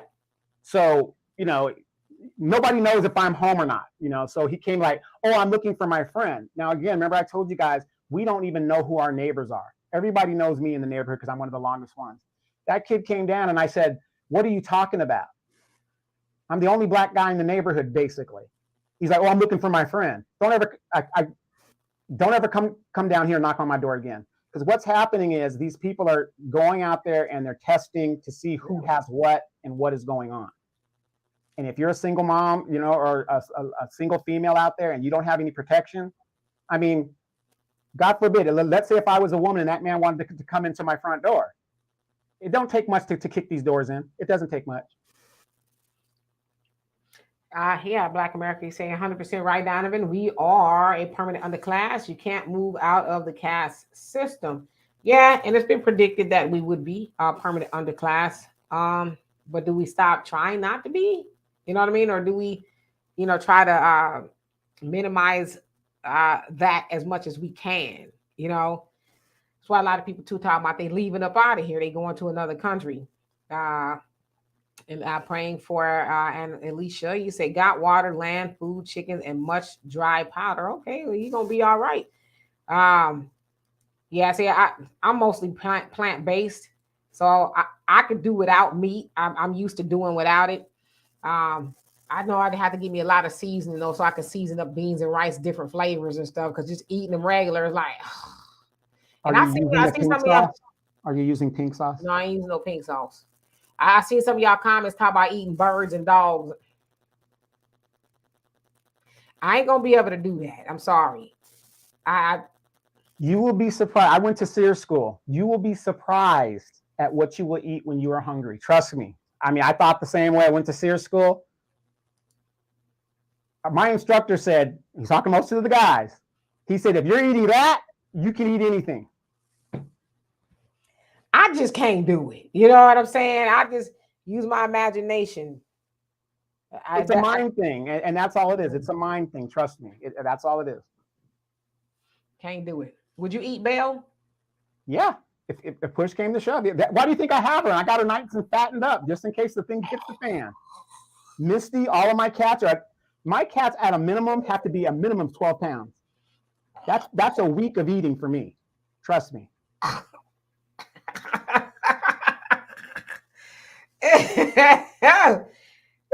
I couldn't imagine. I mean, if you go to Sears school, I mean, they will teach you all of that. I mean, you give me a boot, I'll cut that sole off and make the best soup you've ever tasted. Corn chip soup. Tyrone, listen, I'm done fooling with you. I done gave you the link. You can call me up on Messenger, which I haven't had anybody do that in a long time. I didn't even think it worked anymore. But here you are talking about the cures, to follow God's commandments and all that other madness. Come on the show, man. I'm waiting for you, because what's gonna happen is you're gonna get in the comment section and you're gonna be your fingers are gonna go to work, keyboard thugging. So come on the show and you can say all that you need to say. Facts Not Feelings says blacks can move out of permanent underclass when we stop spending with others and start spending with other blacks first. Yeah, I'm telling y'all. If you're bored one day during Black Friday and the Christmas season, just go sit in the mall. Go sit there and watch a lot of us running back and forth with bags like chickens with our heads cut off, spending all that money. Then, here come the first of the January, because that's when the rubber hit the road, right? Can I hold something? Can I buy a little something? You return all that stuff you bought, and that's a good start, but I can't help you, especially since you bought what you want and now you're begging for what you need. I don't think so. You say, okay, let's stay open to hunger. Yeah, I mean, I guess because I'm not really hungry now, I can't conceive of eating a dog I could do a bird, right? A pigeon or something like that. Because y'all, they probably frying a pigeon in some of these places anyway. I could do a pigeon, but a dog, listen, my rib cage would have to be showing before I finally break down and eat it. I'd be like, can I get some ketchup, some hot sauce? And if that's what it takes, that's what's going to take. I was in Sears school in the wintertime, no food out there. There wasn't a lot. I caught this squirrel, made gloves out of his fur, and used his body and kept using it as soup until everything just kept falling off of it. I mean, it was unbelievable. I never thought I'd do that in my life. It was great. Facts and Phil says if you are eating that, you can eat anything. Who's y'all? No. Look, when I was in class, the first thing, because okay, Sears School, it's mostly guys go. There are a few women in there, but mostly guys go. Especially when you're air career, you have to go through Sears School, and it's mostly guys. Class of 30 each class, right? So the first thing the instructor tells you is this, because he wants to put it in your mind, because it's a mind thing. If you can eat on a woman, you could eat anything. I don't know nothing about that. Okay, so that's what he was saying, and it made you think like, yeah, I could do that. I'm gonna put this up here. I don't know nothing about that, brother. That analogy does not apply to me. I couldn't tell you nothing about that, okay? I can't. I just can't. Kimberly says, if I was that cat, I would run away. Right? You talk about you fattening me up and stuff. Hell no. Did you see that? Did you see that fupa on Misty? She had that little fupa at the bottom. She's eating good, living life good. You know. Have cat fupa soup. Wait, and you remember Felix, right? I do. I had a cat that was 32 pounds at his heaviest. 32 pounds, heavy dude. I see y'all talking about y'all would y'all. Like I said, I'd have to be like, help me. I'd have to be to that. And usually when you get like that, it's too late. You've already done damage to your kidneys. That's fine. And whatever else. Because I would imagine my system being damaged by eating dog. You know. Well, if you don't want to eat dog, we've got some caterpillar things like that you can eat. I mean, there's insects you can eat. There's all kinds of stuff. Ants. There's all kinds of stuff. There's a lot of roaches running around, so you can have a roach. Yes, protein. Yeah, it's protein. You can eat all that. Roach tacos. Mm-hmm. All of it. I mean, I learned so much there. I mean, you guys, believe it or not, if you've been to Sears School and have kind of military training, we literally can sit outside in a tent and we're going to be fine. We don't really have to have these houses. If I can go sit in a tent, I'd be fine. Not eat no roach tacos, okay? Not gonna do it. Michael said, Demetri and Donovan, both of you say we are permanent underclass. What do you mean by that? Are you talking about moving up on the socio-economic ladder and building intergenerational wealth? Yes. You hit the nail on the head. You answered the question all at the same time. Yes, indeed. All right, so let me see here. Ooh, did I skip up? I didn't mean to. Okay, let's see here. Yeah, he on here keyboard, thugging, thumb thugging on the keyboard, and he won't click the link to come on in here and speak his piece. Tech Tuber, how you doing? By the way, he says they need white Venezuelans to continue their white supremacy. Yep. J.A., how you doing? Says Brother Tyrone sounds like he needs to borrow somebody's backbone. Oh. I thought I was talking about different Tyrone, but yeah, Tyrone, come on, click the link. It ain't hard, just click. And then you'll come up, and then I'll bring you up here, and you can say all that you need to say. I'm waiting for you. Don't go out like that. Next time I see you in my comment section, I'm just going to roll my eyes and just keep on going. Common Man, he says, y'all ain't never had good eating until they had pork salad. And what's that? I don't know what it is. Yeah, be fasting all the way to the ribs, my rib cage pop out. Do you know what's crazy? We're talking all this, what we won't eat, whatever. And you got people out here eating groceries. So sad. I ain't eat nobody groceries. Like Sukahana said. All these people talking about they won't eat a dog or cat. They out here eating groceries. So Sukahana said, we out here eating. Who's we? We ain't out here eating nobody's. I'm sorry. Y'all can call me what y'all want, but there's certain things I would not be putting nowhere near my mouth. And somebody groceries, because most of these people don't know how to wash right no damn way. Talking about, I don't think so. You know what? How you doing, by the way? Wait, I love that name. Go back and give that person their props. I saw it. This disappointed Democrat. I love it. I love it. I'm just let it go. I ain't gonna even respond to this one. Damon says, heck, did you see the rat barbecue videos? And y'all really gonna make me throw up for real. Kim, you got a squirrel up there. You know what? I might be, because I know, you know, I'm in the South now. I know they be eating, they say raccoons and squirrels, and they be eating that. I'm from Southern California. You know, we're the home of we got a lot of vegan food and stuff out, you know, restaurant stuff out there. I don't know nothing about eating no raccoons and all that other stuff. I just possum meat. Well, I'm gonna tell you, when I was in Vietnam, they had rats bigger than cats out there. Late at night, you'd walk, these things would just be scurrying around. Oh, it was incredible. And New York, I heard, had a big infestation problem as well. So, yeah, I tell my children we ain't been hungry, so stay open. I mean, I don't know. I can't. You better stock up on some peanut butter and some honey then, something that doesn't spoil. Y'all about to make me throw up. William says, Demetri Fluffy can be the family pet, and in hard times, he can feed a family of 4 big enough. We ain't got to eat meat. We ain't got to eat. We vegans until further notice. We're vegans. I'd rather go outside and gnaw some grass or a tree bark before I do that. I would do that. Okay. I would be like, we're going to soften this up. We don't need it.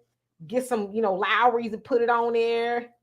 Soften it up and whatever we could do. But I would do that before. Not going to do it. I say that now, but like I said, I'm sure things will be different. All right. And Brina, how you doing? Let's see here. Skip on down.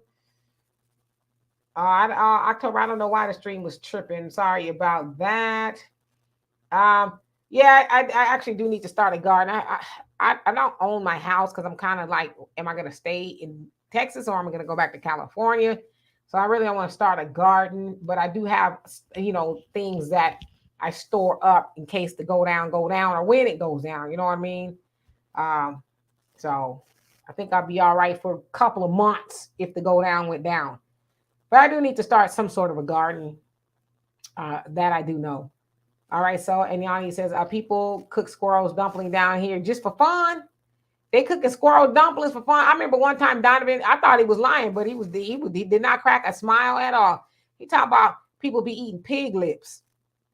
I was like, pig lips? That's for real people be eating. He said, yeah, and I looked it up. In Louisiana, yeah, that's a big thing in Louisiana. Louisiana, I'm sorry, I'm saying it wrong. Louisiana. Have you had some pig lips before? Yeah. And sometimes you get lucky and there's a little sliver of meat inside the lip and you get it. It's really, sometimes you get lucky, Black people eat everything but the oink. We eat everything but the oink. You get lucky? Yeah, there might be a sliver of meat under the lip. Haven't had it in a long time though. I try to stay off the pig. How do you eat it? You just eat it. Like out the can? Yeah, right out of the jar. It's all pickled and stuff. And sometimes people making them at home and they're boiled. You add some vinegar to it if you like that, and you just eat it. Yeah, there isn't really much meat in it. It's mostly skin and fat, type stuff. As Ordell Roby said on Jackie Brown, that is some repugnant shit. Okay. When you're at the bottom of the economic social scale and you have nothing else to do, what are we supposed to do? You already got to be eating pig lips in 2023. Exactly, I agree. But that's where it came from. It came from getting it from the mud. That's exactly where it came from. It's exactly where it's from, the mud. Mm-hmm. Okay? Mm-hmm. Exactly. We try to hide things, talk about chitlins. You mean guts. Call it what it is, guts. You eating guts. Yeah, then when they talk about bugs, so a roach is a bug. Listen, some people got a lot of food in their house. If the go down, they got roaches. Y'all saying roaches is food? They stocked up for a couple of years. They stocked up, okay? Just keep reading. No, we're not going to use the rate this time. Just keep reading. Oh, yes, more babies, and then no. We remember that movie Alive. It came out like in 1988 or something like that about that soccer team, whatever. I'm telling you, when survival mode kicks in, some of you sisters got them BBLs, and Israel kicks off this nuclear holocaust. Y'all gonna be in some trouble. They're gonna be slicing pieces of that BBL right off you. I don't want none of that either. Thank you, but no thank you. Kimmy, you say can't do that crunch pop. Yeah, can you imagine eating a roach taco? No. Well, you're lucky. When we were in Japan back in the 80s, when I lived there and stuff, they used to like street sell, especially in Okinawa. They used to street sell right there. And you look at something and it's all fried and it looks like fried tofu or something like that. And it was actually like beetles and stuff. And that's why I tell people, when you go to these other countries, do not ask what it is you're eating. Try it, and if you don't like it, your palate will kick it out. But in a lot of those countries, you will be eating protein insects, monkey meat, Not me. all kinds of stuff, chicken feet, whatever. Not You me. wouldn't even know it. Not me. Okay, I stayed on the grid. I'm approved in everything in life. I'm approved with my food. I'm approved with everything. Now I don't want nothing off the grid. Thank you. Thank you. I'll stay close to the stuff I'm used to eating, but now I'm good. Thank you. Looks good for you, not for me. William says, Goddess, you can help me on the vegan tips. Roots be good too. Yeah, you can pull some roots up out of somewhere. I mean, I got a whole mushroom patch. I'm not growing it on purpose. It's growing by itself. It's probably poisonous, but that could be an option, right? If I die, I die. I don't know. I say that I'm plant-based. I don't say I'm vegan because sometimes vegans be doing the most. You can't wear leather. You can't look at leather. You can't, all that other stuff. I'm not quite that bad. I don't go out of my way to buy leather or nothing like that. I say I'm plant-based because I try my best to eat as many plants, fruits, and vegetables as possible. I do eat meat every once in a while, but mostly plant-based, and it's been working for me. So yeah, the Tyrone ain't about that life. He just been, I am approved Black America. I'm approved. I'm not ashamed to say it. Let's see here. Brown bags, if I didn't already. How are you doing today? Ursula, what's going on with you? Says she's Eddie Bernice Johnson's protege. That explains everything. So you're talking about Jasmine Crockett? Girl, yep. Got you. Right. Hell no, we ain't. You may be, but no, I don't know nothing about that. Poppin', how you doing, by the way? It says ain't no way. Hashtag trick, no good. Oh. And Roz 64, how you doing? It says eating them groceries is right up there with eating chitlins. And I don't do either one of them. Will not, won't, have not, will not. Okay. Disappointed Democrat says, and I love you too. I enjoy watching you both. Well, thank you so much. Sagittarius Goddess says raccoon meat tastes nasty to me. I would never be able to tell you. Never. Stay away from pork. And stay away from pork. We eat raccoons, huh? Calvin, how are you doing? It says, hello, sister. Great show. As Blacks, we need to vote for who has Blacks folks' interest because Democrats have done nothing for us. Absolutely. You're absolutely right. And thank you for being here. Hey, Pamela. Every once in a while, I had stopped eating it altogether since July. But every once in a while, I'll eat it, like if I'm going somewhere, something like that. But predominantly plant-based. And like I said, it's working for me. Before I was, since 2014 all the way to 2021, I was plant-based. I didn't eat any meat or anything like that. Then when I moved to Texas, I kind of fell off the grid, and so I'm back kind of, and I feel healthier. I've shed some weight, but my biggest thing is, I always tell y'all now, is sugar. I stay away from sugar. I drive my daughter nuts because now she's trying to stay away from sugar. She's like, we can't have anything. I said, well, you can have a certain amount of sugar per day, which is like 25 grams, which is not a lot. It adds up, right? You can eat a candy bar, and that's damn near most of the sugar for the day. So it does cause you to be a little bit more cognizant, but sugar is really at the root of a lot of things that's wrong with us. So I just try my best not to eat sugar, and it's working out. All right, let's see here. Andrew, it says, shaking my head, you can't eat shoes, TVs, clothes. Stop supporting the madness on Black Friday. Yeah, don't be out there. But watch, I'm telling y'all go out there. Y'all gonna see. Hey, old school, where you been? It's been a very long time, says FBA ADOS, buy land in whatever state you live in. Yeah, and I think that real estate is starting to come down a little bit because people are selling and, things like that. But yeah, October says Cali just around the border. Is that what you mean? All right, so let me. Okay, so here we go. Polk salad is a southern meal. You just have to know which weeds. Oh, to pick. Anyone can walk in the woods and find a good polk salad. Yep. Okay. Well, I have to research that just in case. It's gonna be a whole bunch of people out there all of a sudden eating salads. When they go down, go down. Sagittarius goddess says for fun. Wow, laugh out loud. And I never heard of pig lips. I thought he was lying when he said people be eating pig lips. I really did. He goes, no, Louisiana, we be eating pig lips. I'm like, oh my God, no. No, man. No, man. All right, so let's see. Your average logical thinking. How you doing, by the way? He says, take a look at AIPAC, pro-Israel PAC that donated the most last year to Congress. He says MBRS, quite a bit black. That's members, Congress members, quite a bit black. Gotcha. I see. Okay. This is one way Jews here are protected and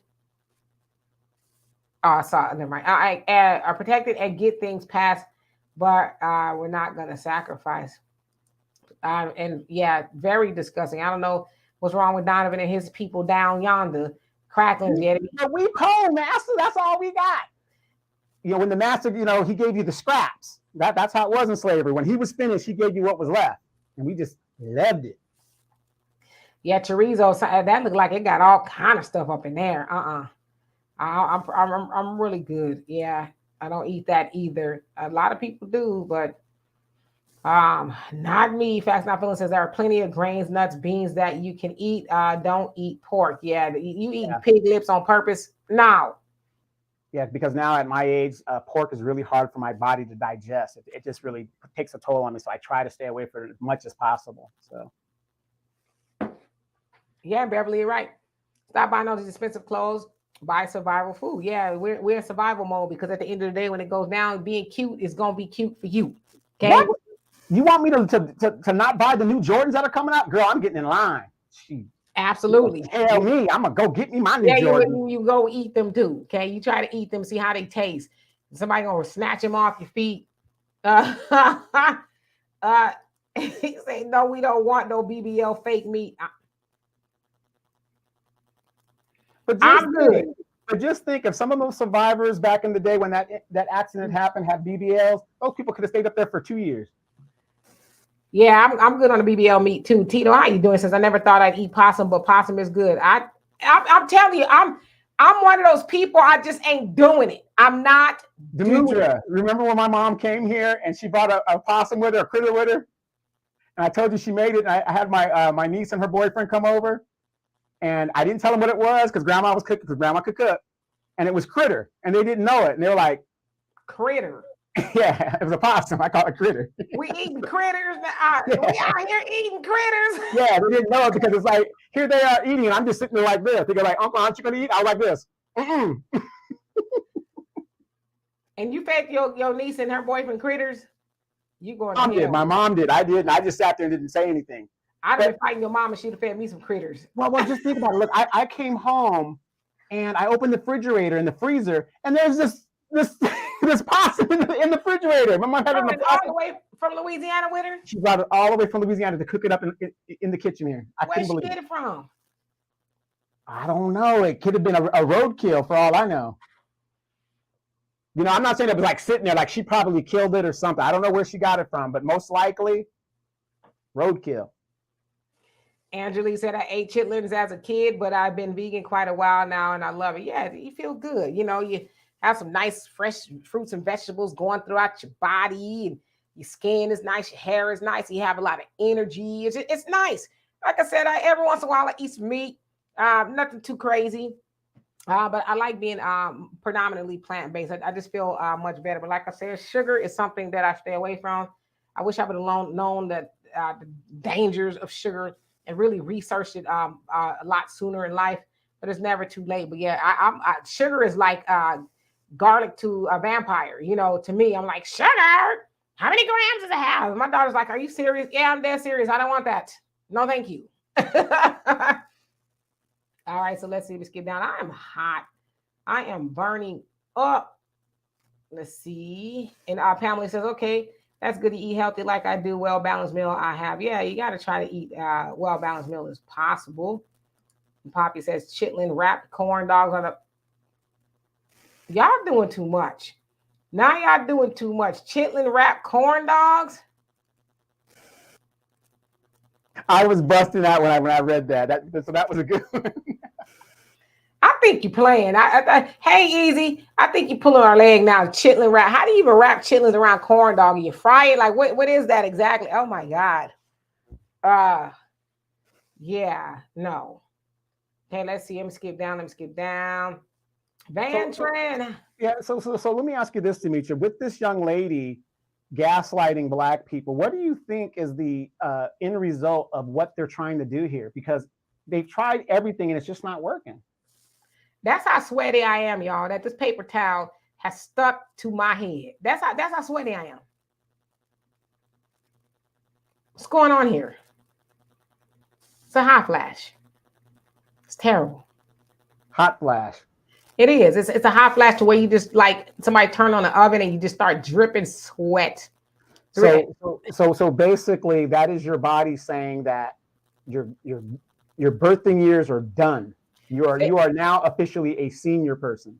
My birthing years were done at 48 years old. Thank God. Okay, 48 years. I turned 48. My body was like, "You're done," and I was like, "Well, thank you." But wait, there's more. You know, you're gonna wake up in the middle of the night with anxiety, like literally, like I'll doze off, and that's what I imagine I look like when I wake up, like, and I'm like, "What the hell?" And then, of course, you know, you sweat profusely, and if you get flushed, face starts to turn. It's a lot. It's a lot. So anyway. So this young lady. So what's the end result of this young political lady doing what she's doing? She like the rest of them.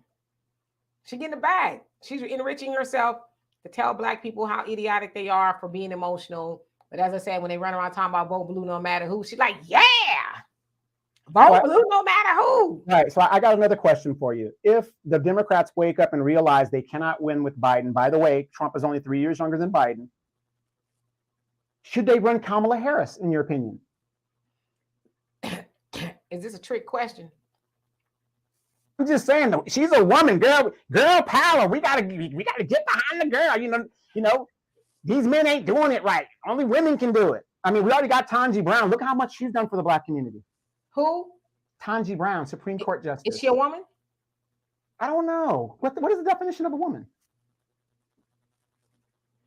But you see what I'm saying? So in your political thing, do you think that Kamala Harris should be the nominee in regards to? Because she's polling worse than Biden. Yeah. And Van Tran, how you doing? Says Black women don't have to be permanent underclass if they open up their options to marrying for wealth, not skin color loyalty. Yeah, but you know, we like our black men around here. Yeah. We like our brothers. Yeah, 80% of all cultures marry their own cultures. I mean, that's just how it is. The Asian woman is made for the Asian man. The Black woman is made for the Black man, so on and so forth. That's just how it is. Yeah, easy. You say they eat everything on a pig, even the oink, aka the nose. I saw Kamala Harris as being no. Kamala Harris don't know. Why not? Why not? I mean, you got the ladies of the backbone of the Democratic Party. So why? And she's the vice president. So why wouldn't she be a better option than Joe Biden, even though she's polling worse than Joe Biden? I mean, I can't think of one good reason to even try to defend that. I mean, I can't, you know. Kamala Harris, I mean, sometimes she don't know what the hell she's talking about. She can't define AI. She doesn't know anything about what's going on at the border. She just doesn't know. You know what I mean? And she knows those greens. Yeah, she knows how to smuggle greens on the Air Force One. She gonna take them back to Doug and for the kids, and she gonna season up some greens. Now her husband don't look like he know anything about no damn greens at all. Yeah, but that's Kamala though. You know, talking about she done pick some greens. I'm like, where the hell you get them greens from? Ain't no holes in there. They perfect. Where them greens come from? Now, the funny thing is I'm looking in the chat real quick, and I see a lot of women saying, no, Kamala Harris, which is kind of kind of surprising because usually Black Girl Magic, you guys all stick together, usually in the sisterhood. So I'm just kind of confused. Does the sisterhood exist or whatever? You know, she has her record, whatever, even though Demetria and I were one of the first ones to report on her. However, why not, you guys, if anybody, why not Kamala Harris? Yeah, and Van, you say I'm trying my best to answer that, Donovan. Van, he says people up north need to stop acting brand new, like they so much different from Southern blacks. Well, I'm from California. I'm from the West Coast, so we are a lot different. I'm gonna tell you, I'm not saying we better. We different. We are different because I'm not saying black people in California do eat chitlins, but I don't know if they eat them like out here. I remember when I was first got my apartment, I was at the kitchen, and my neighbor's kitchen window was kind of like next to mine. So I'm washing the dishes, and I start smelling this smell, and I'm like, damn, did a sewer break or something? And then I have my window open, and my neighbor, she's an older lady, she had her window open. She says, she saw me at the kitchen. She said, I'm making chitlins. You want some? And I was like, is that what that is? Do I want some of that? I said, oh, no, thank you. It smells good. You better bring you a jar of Louisiana hot sauce. That's what's going to take to choke that stuff down. I don't think so, brother. I said, no, thank you. It smells good, though. No, thank you. It's like, I am shocked. All of the women in the chat that I've seen are like, no, zero respect for Harris. This is surprising. I see y'all got a whole lot of y'all got a lot of recipes for different kind of meats that we ain't supposed to be eating up in here. Black folks, we got thing in common. Poverty is one thing Black people have in common. I ain't got no meat sweats. You crazy. I don't be eating meat like that. In order for you to have a meat sweat, you got to really like be chugging meat down, just like eating a bunch of it. And I know what a meat sweat is, but this ain't it because I haven't had no meat. And it's been a minute. So I don't know that necessarily what that is. But yeah, Brina, it's an internal heat, like somebody just turned up the fire, like shh. But like sometimes 2, 3, 4 minutes, it's a lot. And on top of this, sometimes I just be wanting to shave my hair off. That's how bad it be. Anyway, Pop said, see, my mother had that and they got a patch just for that, for hot flashes. Thank you, Kimmy, once again for becoming a member. He said, where's your Fandy? It's right here. It's a book. It's anything I can get my hands on. and remember that thing your mom or your grandmother used to tell you guys, you just can't eat anybody's chitlins. Not everybody makes them the same. I wouldn't eat Jesus's chitlins, okay? If Jesus himself came down and stomped on some chitlins and said, blessings, and he gave us some holy hot sauce, I would not eat the chitlins then. He'd be like, you're being disobedient. Then, well, forgive me. Sydney, how you doing? It says Leviticus 11:7, the swine is unclean. To us, look what pork does to Black people, but some never learn. Yeah, I just don't like it. I don't eat pork at all. And I damn sure ain't eat no pig lips, no pig hips, no pig tails, feet, none of that stuff. I'm not doing it. Black cohosh for hot flashes. I heard about that, but nothing helps. It's just one of those things. They say a woman can actually go through hot flashes for like 10 years or longer. It's like, what the hell? Like literally, what the hell? I have another question in regards to the people in the chat. If not Kamala, who? We have 63 members of the CBC. So if we had to choose somebody to represent the Democratic Party that we would back, can anybody name somebody that you would back to run against Donald Trump other than Kamala and Joe? You ladies are shocking me that you guys are not supporting Kamala. That is shocking to me. I don't know why. I mean, I think most people have seen, they put Kamala out there like she, is the savior for Black people. She's Obama 2.0, right? Yeah. And they actually did say that, she's the next coming of Obama. But they were using Kamala to appeal to Black women because, as you said, you tell Black women you're the backbone of the Democratic Party. But Kamala, out of her mouth that she claims she eats greens with, said, I'm not going to do something just for Black people now when she's talking about reparations. So it's like, She told you right there, she ain't for black people. She for everybody else. So, you know, and I think that's kind of why, it's partially why Biden is tanking too in the polls, because he's very old. Let's keep it a buck. He's very old.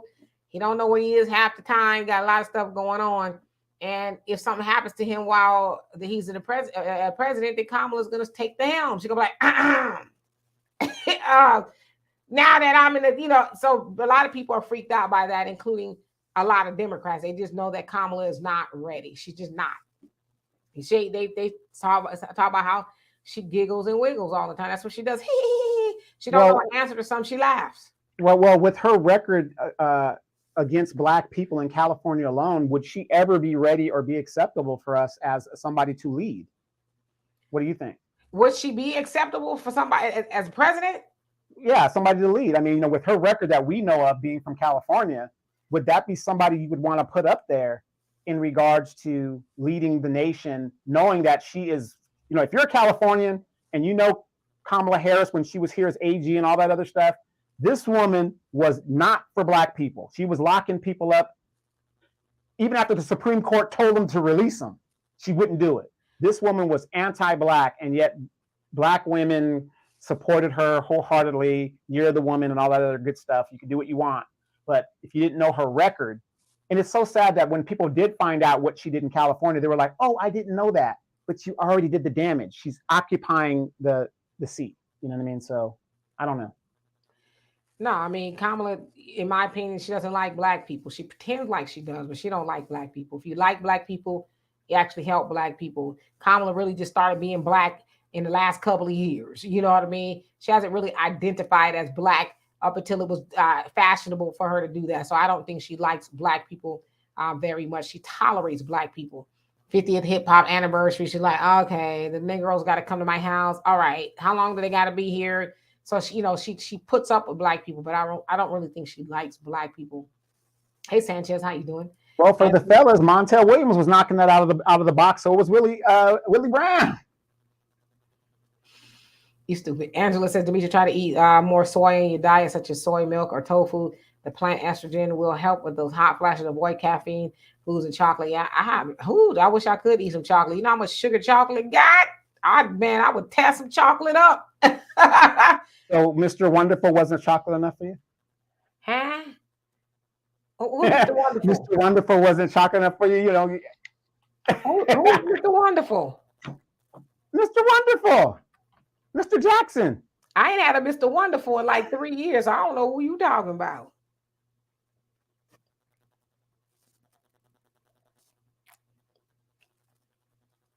Sips tea. Yeah, I drink caffeine, mushroom coffee. I know mushroom is probably not that good for you as well, but I do drink mushroom coffee every once in a while, probably every other day at the very least. All right, so let's see here. Yeah, MC Faggy, you heard when she said I ain't gonna do something just for black people now. Enlightened, you say Kamala Harris says she would do nothing specifically for black people. She is fake and phony. Yeah, I don't think she likes black people. I just don't think she does. You say facts and feelings. Black women need to open up options, quote unquote. Divestors are a joke and will end up growing old, single, and desperate with mental problems. My parents know a divestor. Their age wasted her years chasing zaddy. I mean, to each his own. Just not for me. I like a brother. If I can never date a brother ever again, then I would just really be single. I would. And I mean that. I've never thought about going outside of black men. I just never have. I like black men, And Brittany said you're going through it as well. Yes, oh man, it's horrible. What did we do to deserve this? You go to all these years of. And I talk about the Garden of Eden. You guys are wondering why you're doing all this. Wasn't we punished for that? From puberty on the way to. Not enough. We were in a paradise, and you guys ruined it. See, that's why I don't think women are going to hell. Because when you go to menopause, it's like hell. Why do we need to go to any more hell? So we're going to heaven. Women are going to heaven, period, point blank, just off the strength of hot flashes. So there you go. Okay, so let's see here. Oops, did I get to the bottom? Poppy says D inquired about the patch to control that. Okay, yeah, I've never heard of no patch. William says I have not cooked chitlins in over 20 years. Really don't miss them either.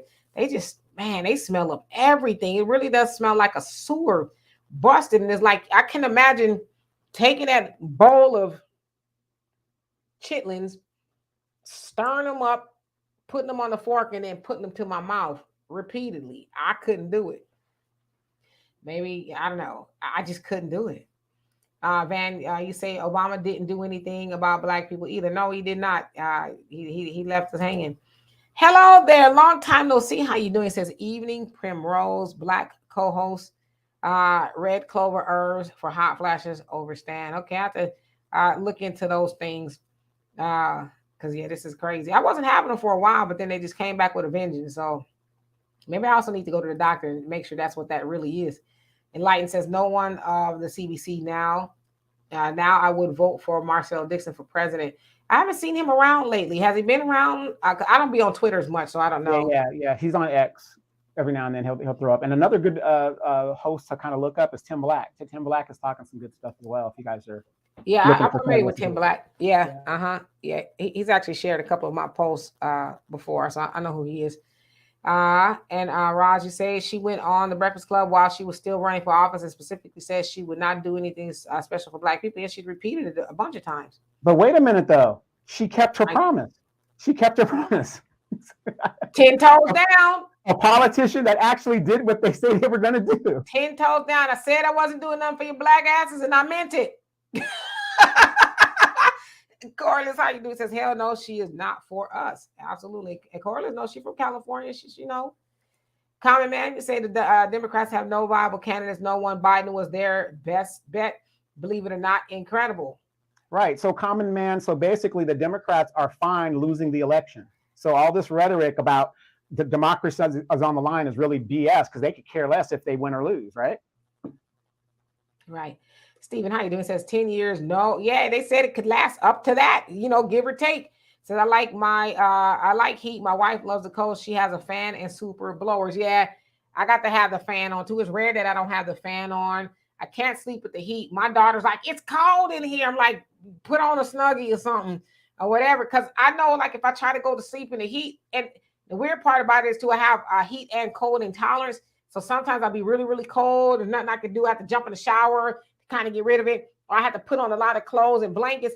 But then when I fall asleep, I'm sweating up a storm because I'm hot, but I can't sleep with the heat on because it just, I'll never get any sleep. So yeah, I feel for y'all that's living with a woman that's going through hot flashes. I really. But wait a minute. That's not necessarily a bad thing. I was stationed in Alaska for 4 years, and if you're coming from those states that get snow, a hot flash woman is kind of good to have because that way you have a built-in heater in your bed right next to you. Right. Like, get off me. No, Facts, I feel, says a lot of black women, but women of their blackness. It says, just look at the feminist movement. So you might be speaking to somebody else, okay? Y'all crazy. Talking about Kamala slept her way to the top. And you know what, though? Can't knock her hustle. At least she just wasn't sleeping around for, coffee breaks or something like that, Cheesecake Factory. Yeah, she got to the vice presidency, so it paid off. Maybe she's got the golden groceries. I don't know. Or the masala groceries. You ought to stop. Jamarcus, how are you doing this fine evening? I hope all is well. I'm just going down to the bottom. I see y'all got a lot to say. Yes, Tim Black is on point. He's a big West supporter. Yeah, is Cornell still running? I ain't heard too much about him. Can we be honest? Can we talk? Hey, y'all know Cornel West ain't gonna win. He ain't probably gonna make it to the debate stage. I mean, I'm not trying to be negative, but And again, Cornel West is how old? 73 years old. Where are our young people? Isn't it amazing that baby boomers, 70, but close. Yeah. No, he's in the 70s. I don't know if it's 73, but he's in the 70s. Yeah. But isn't it amazing how the baby boomers grew up under like John F. Kennedy and these like really young type, energetic type people, and here we are still dealing with their asses. It's crazy. It's crazy. Where are our young, other than Obama, but he didn't do shit. But then he isn't he isn't lineage like most of us are. You know, how can these people still be in power? Why aren't they going to enjoy their grandkids and enjoying the rest of their lives? I just don't get it. If they drunk on power. Precious Frazier, how you doing? It says strawberry leaves tea. I was drinking some strawberry tea not too long ago, and I don't seem like I had any hot flashes, so I might have to try that. It was good too. What did you say, Donovan? That's part of menopause too. You be like, where am I? Yeah. I was just saying, why do these people stay in power and they should be enjoying their lives? They drunk on power. They're drunk on power. It's, they keep getting all the benefits and they just can't see, getting up off it. They're drunk on power. They really are. So I know the polls are going to be closing here in Houston. And I'll be honest with you, I didn't get a chance to get out there. I have not left the house. I've been working all day long.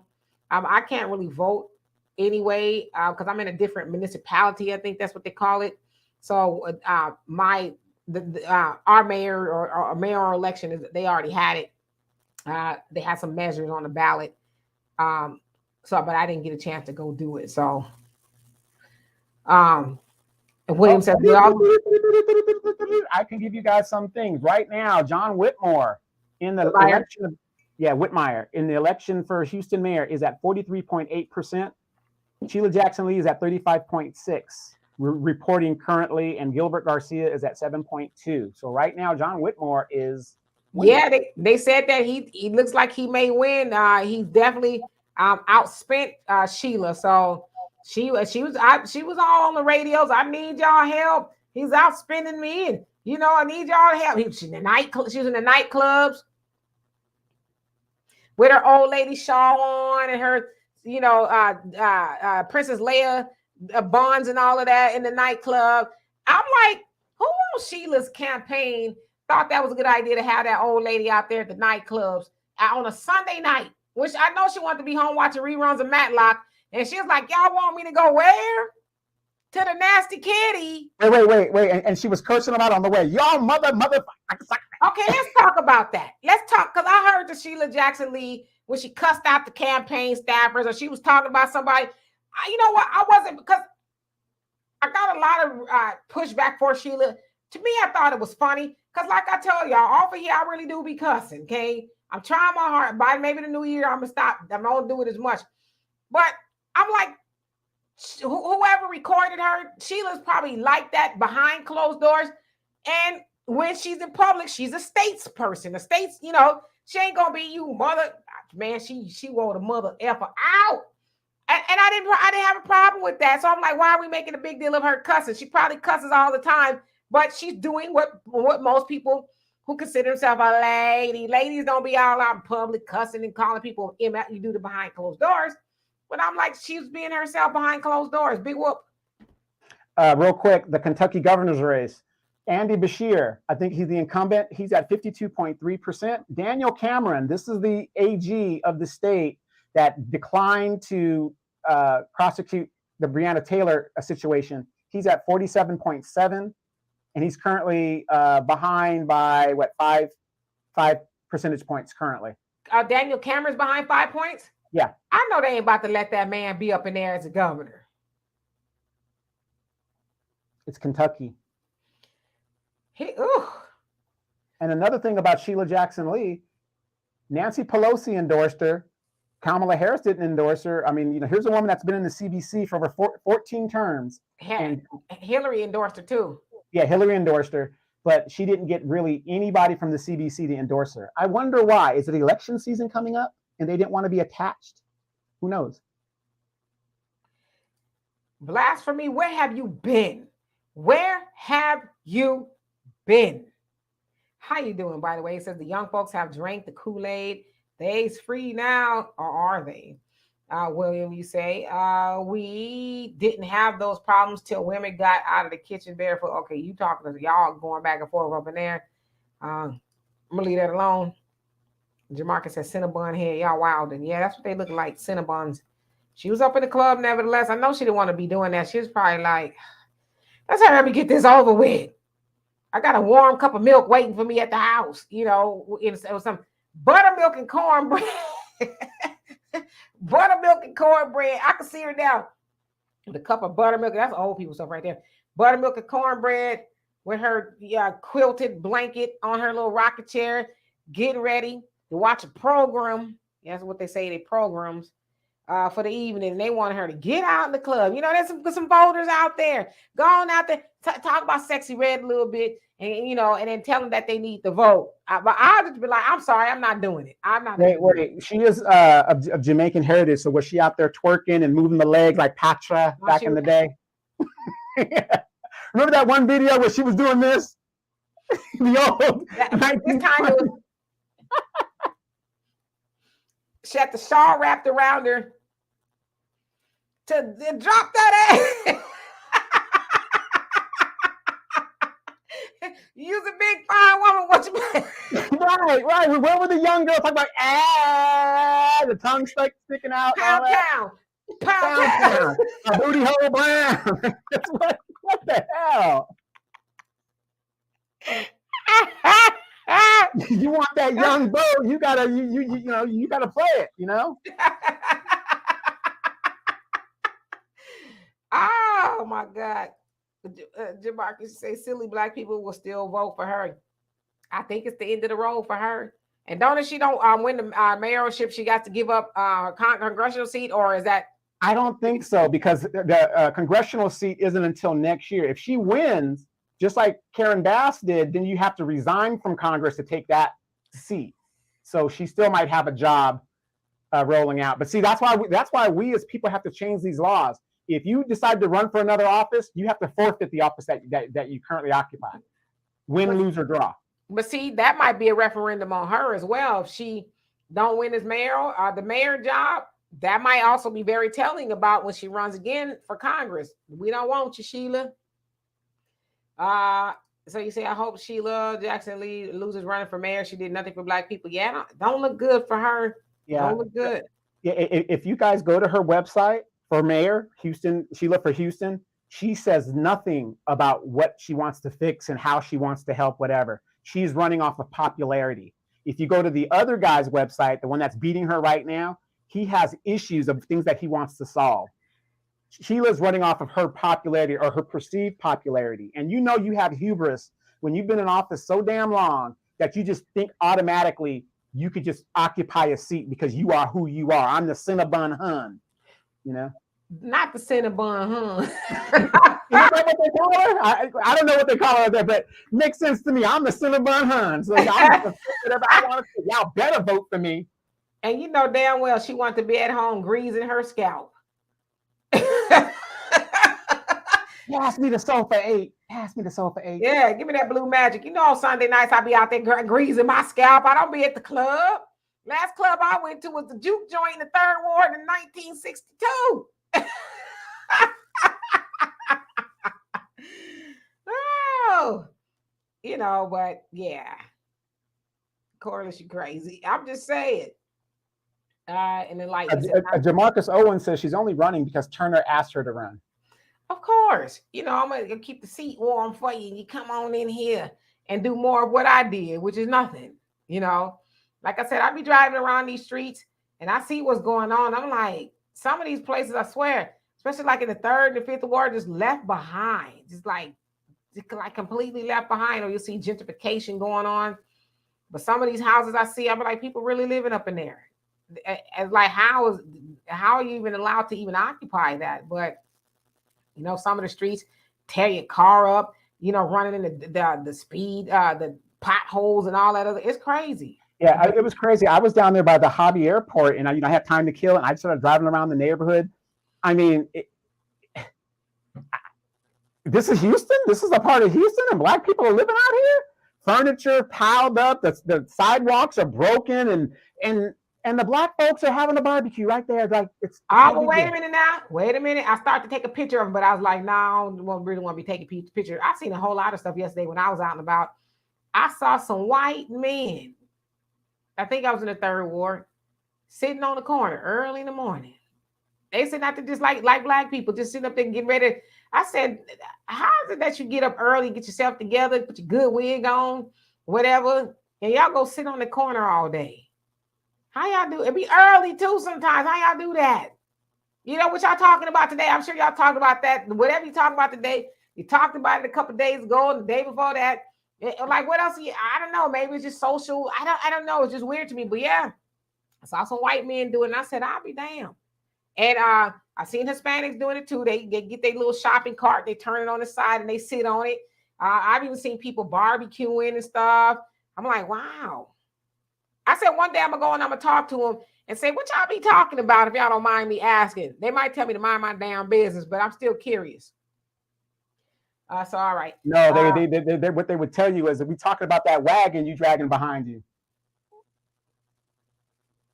Which you ain't gonna really be able to see that because I cover my wagon up nowadays, okay? So you ain't gonna see my wagon at all. Next person gonna see my wagon is gonna be my husband, okay? Next person, and that he might, by the time I get a husband, he might be too blind to even see it. Talk about it. What is that back there? Oh, I got something. Don't worry about it. Do Ray Charles. Use your hands, okay? Wait. Remember that Tyler Perry movie when the old men were videotaping those young girls at the family reunion? That's what they're gonna be like. It's right. Like, I got a little ice, get a little deeper behind there.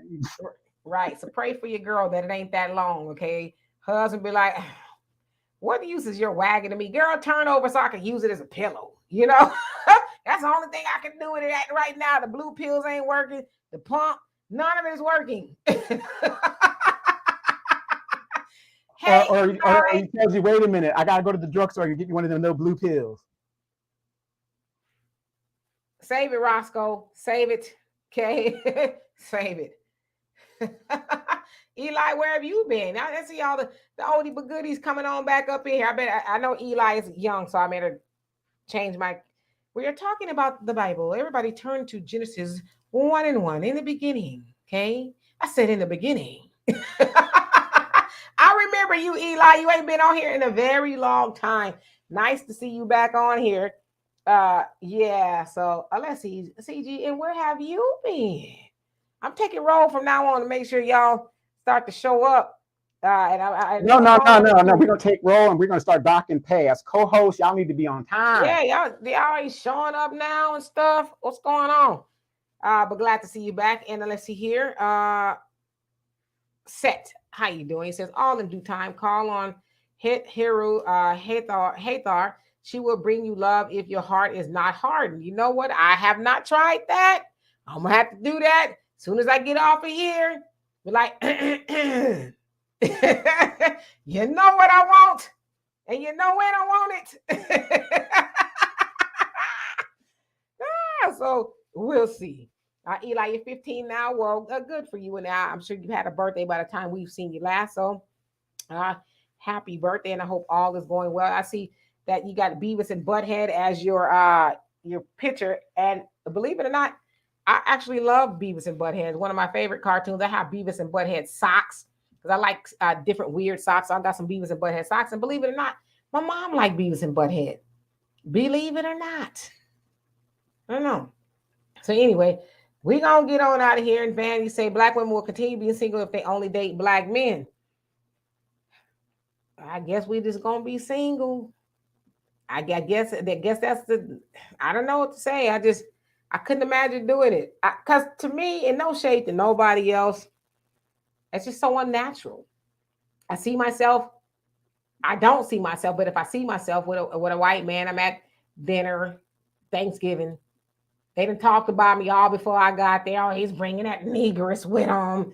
They just put a little extra seasoning in the food because, you know, they like a little extra seasoning. We just do like 2 or 3 sprinkles of salt and pepper. And then on the whole entire meal, right, the turkey is bland and stuff. And, you know, I'm sitting there at the table. I'm faking the whole, oh, yeah. Oh, really? Yeah, the casserole is really, green bean casserole is my favorite. Oh, yes. I'm so glad that you made it, Maud. It's really good. I couldn't do it. They be like, don't bring her here no more. Okay. Don't bring her here no more. She's not welcome here. And I would be glad for that, but I just couldn't do it. Like, it'd be so unnatural. Like, you know, I just couldn't. So I have to be single for the rest of my life if it meant not being with a black man. I don't know. I'd rather eat pig lips wrapped in chitlins, drenched in. Never mind. I was about to go too far. Dripped in pickle juice. Brine. Brine. Yeah, there you go. Dipped in mayonnaise, you know, all of that. So yeah, it's a brother for me. Keep hope alive. I'm gonna keep hope alive for all of the sisters that want a brother. I'm gonna keep hope alive. So anyway, yeah, Brina, it'd be just too fake sitting up there. Like I said, they done talked about you the whole time you got there, and they say, here they come, act like you care, you know, and then they ask you all uncomfortable questions. So how do you get your hair like that? Well, where was I at? It was somewhere recently. Oh, I was in Jacksonville visiting my sister. And, you know, my sister got a lot of, she knows a lot of white people. Duval! Oh, man. So just one of her associates, as a white lady, my sister introduces me to her. Hey, how you doing? She looked at my hair because, you know, when I wear it up in the poof ball. Oh, your hair is so beautiful. And she goes like this. Like she's going to touch me. And I didn't move. I didn't flinch or nothing. I was like, I'm no goddamn well. She ain't put her hands on me. But then she stopped. And so my sister, she looked at me. And so when we walked off, she said, I thought she was going to touch you. I said, I thought she was too. She said, what was you going to do? I was going to wax on, wax off. Don't be touching me. Thank you. But don't put your hands on me, okay? First of all, you ain't going to be putting your hands. My dad does that. God forbid I wear an afro. Oh, that's so pretty. Oh, I like it. Like, dude, you know how long it took me to do that? You got your whole handprint all up in my head. Why did you do that?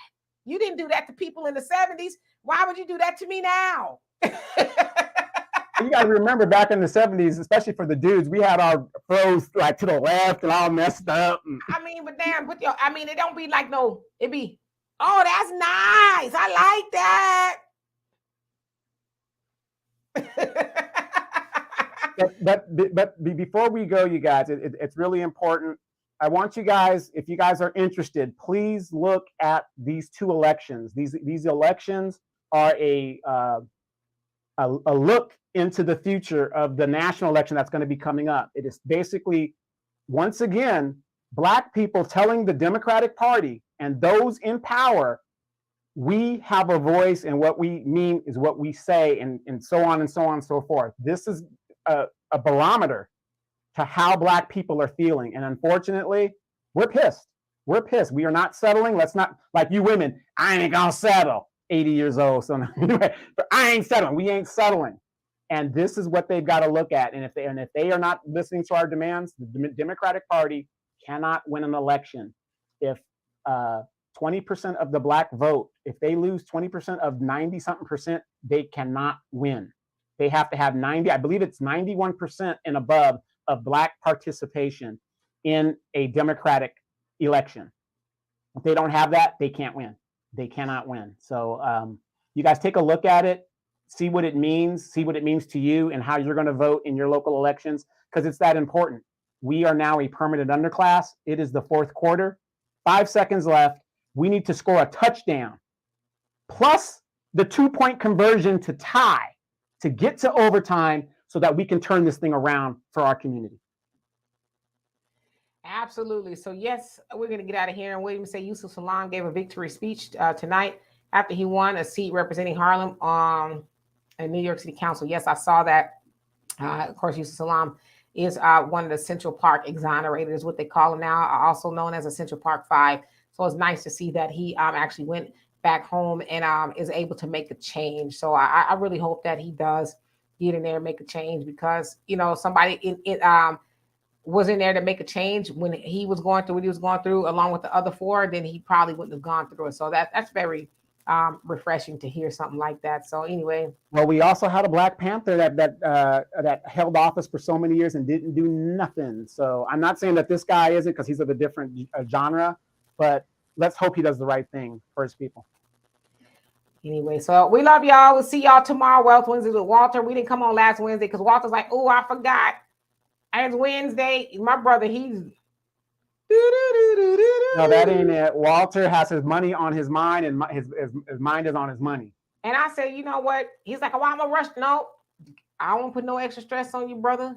Do what you're doing. We just come back, when you can. Remember, if you can next week. If you don't, that's fine too.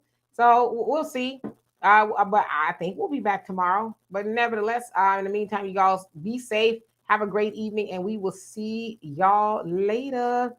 Peace. Oh, yes, Brina, we will keep educating on these topics.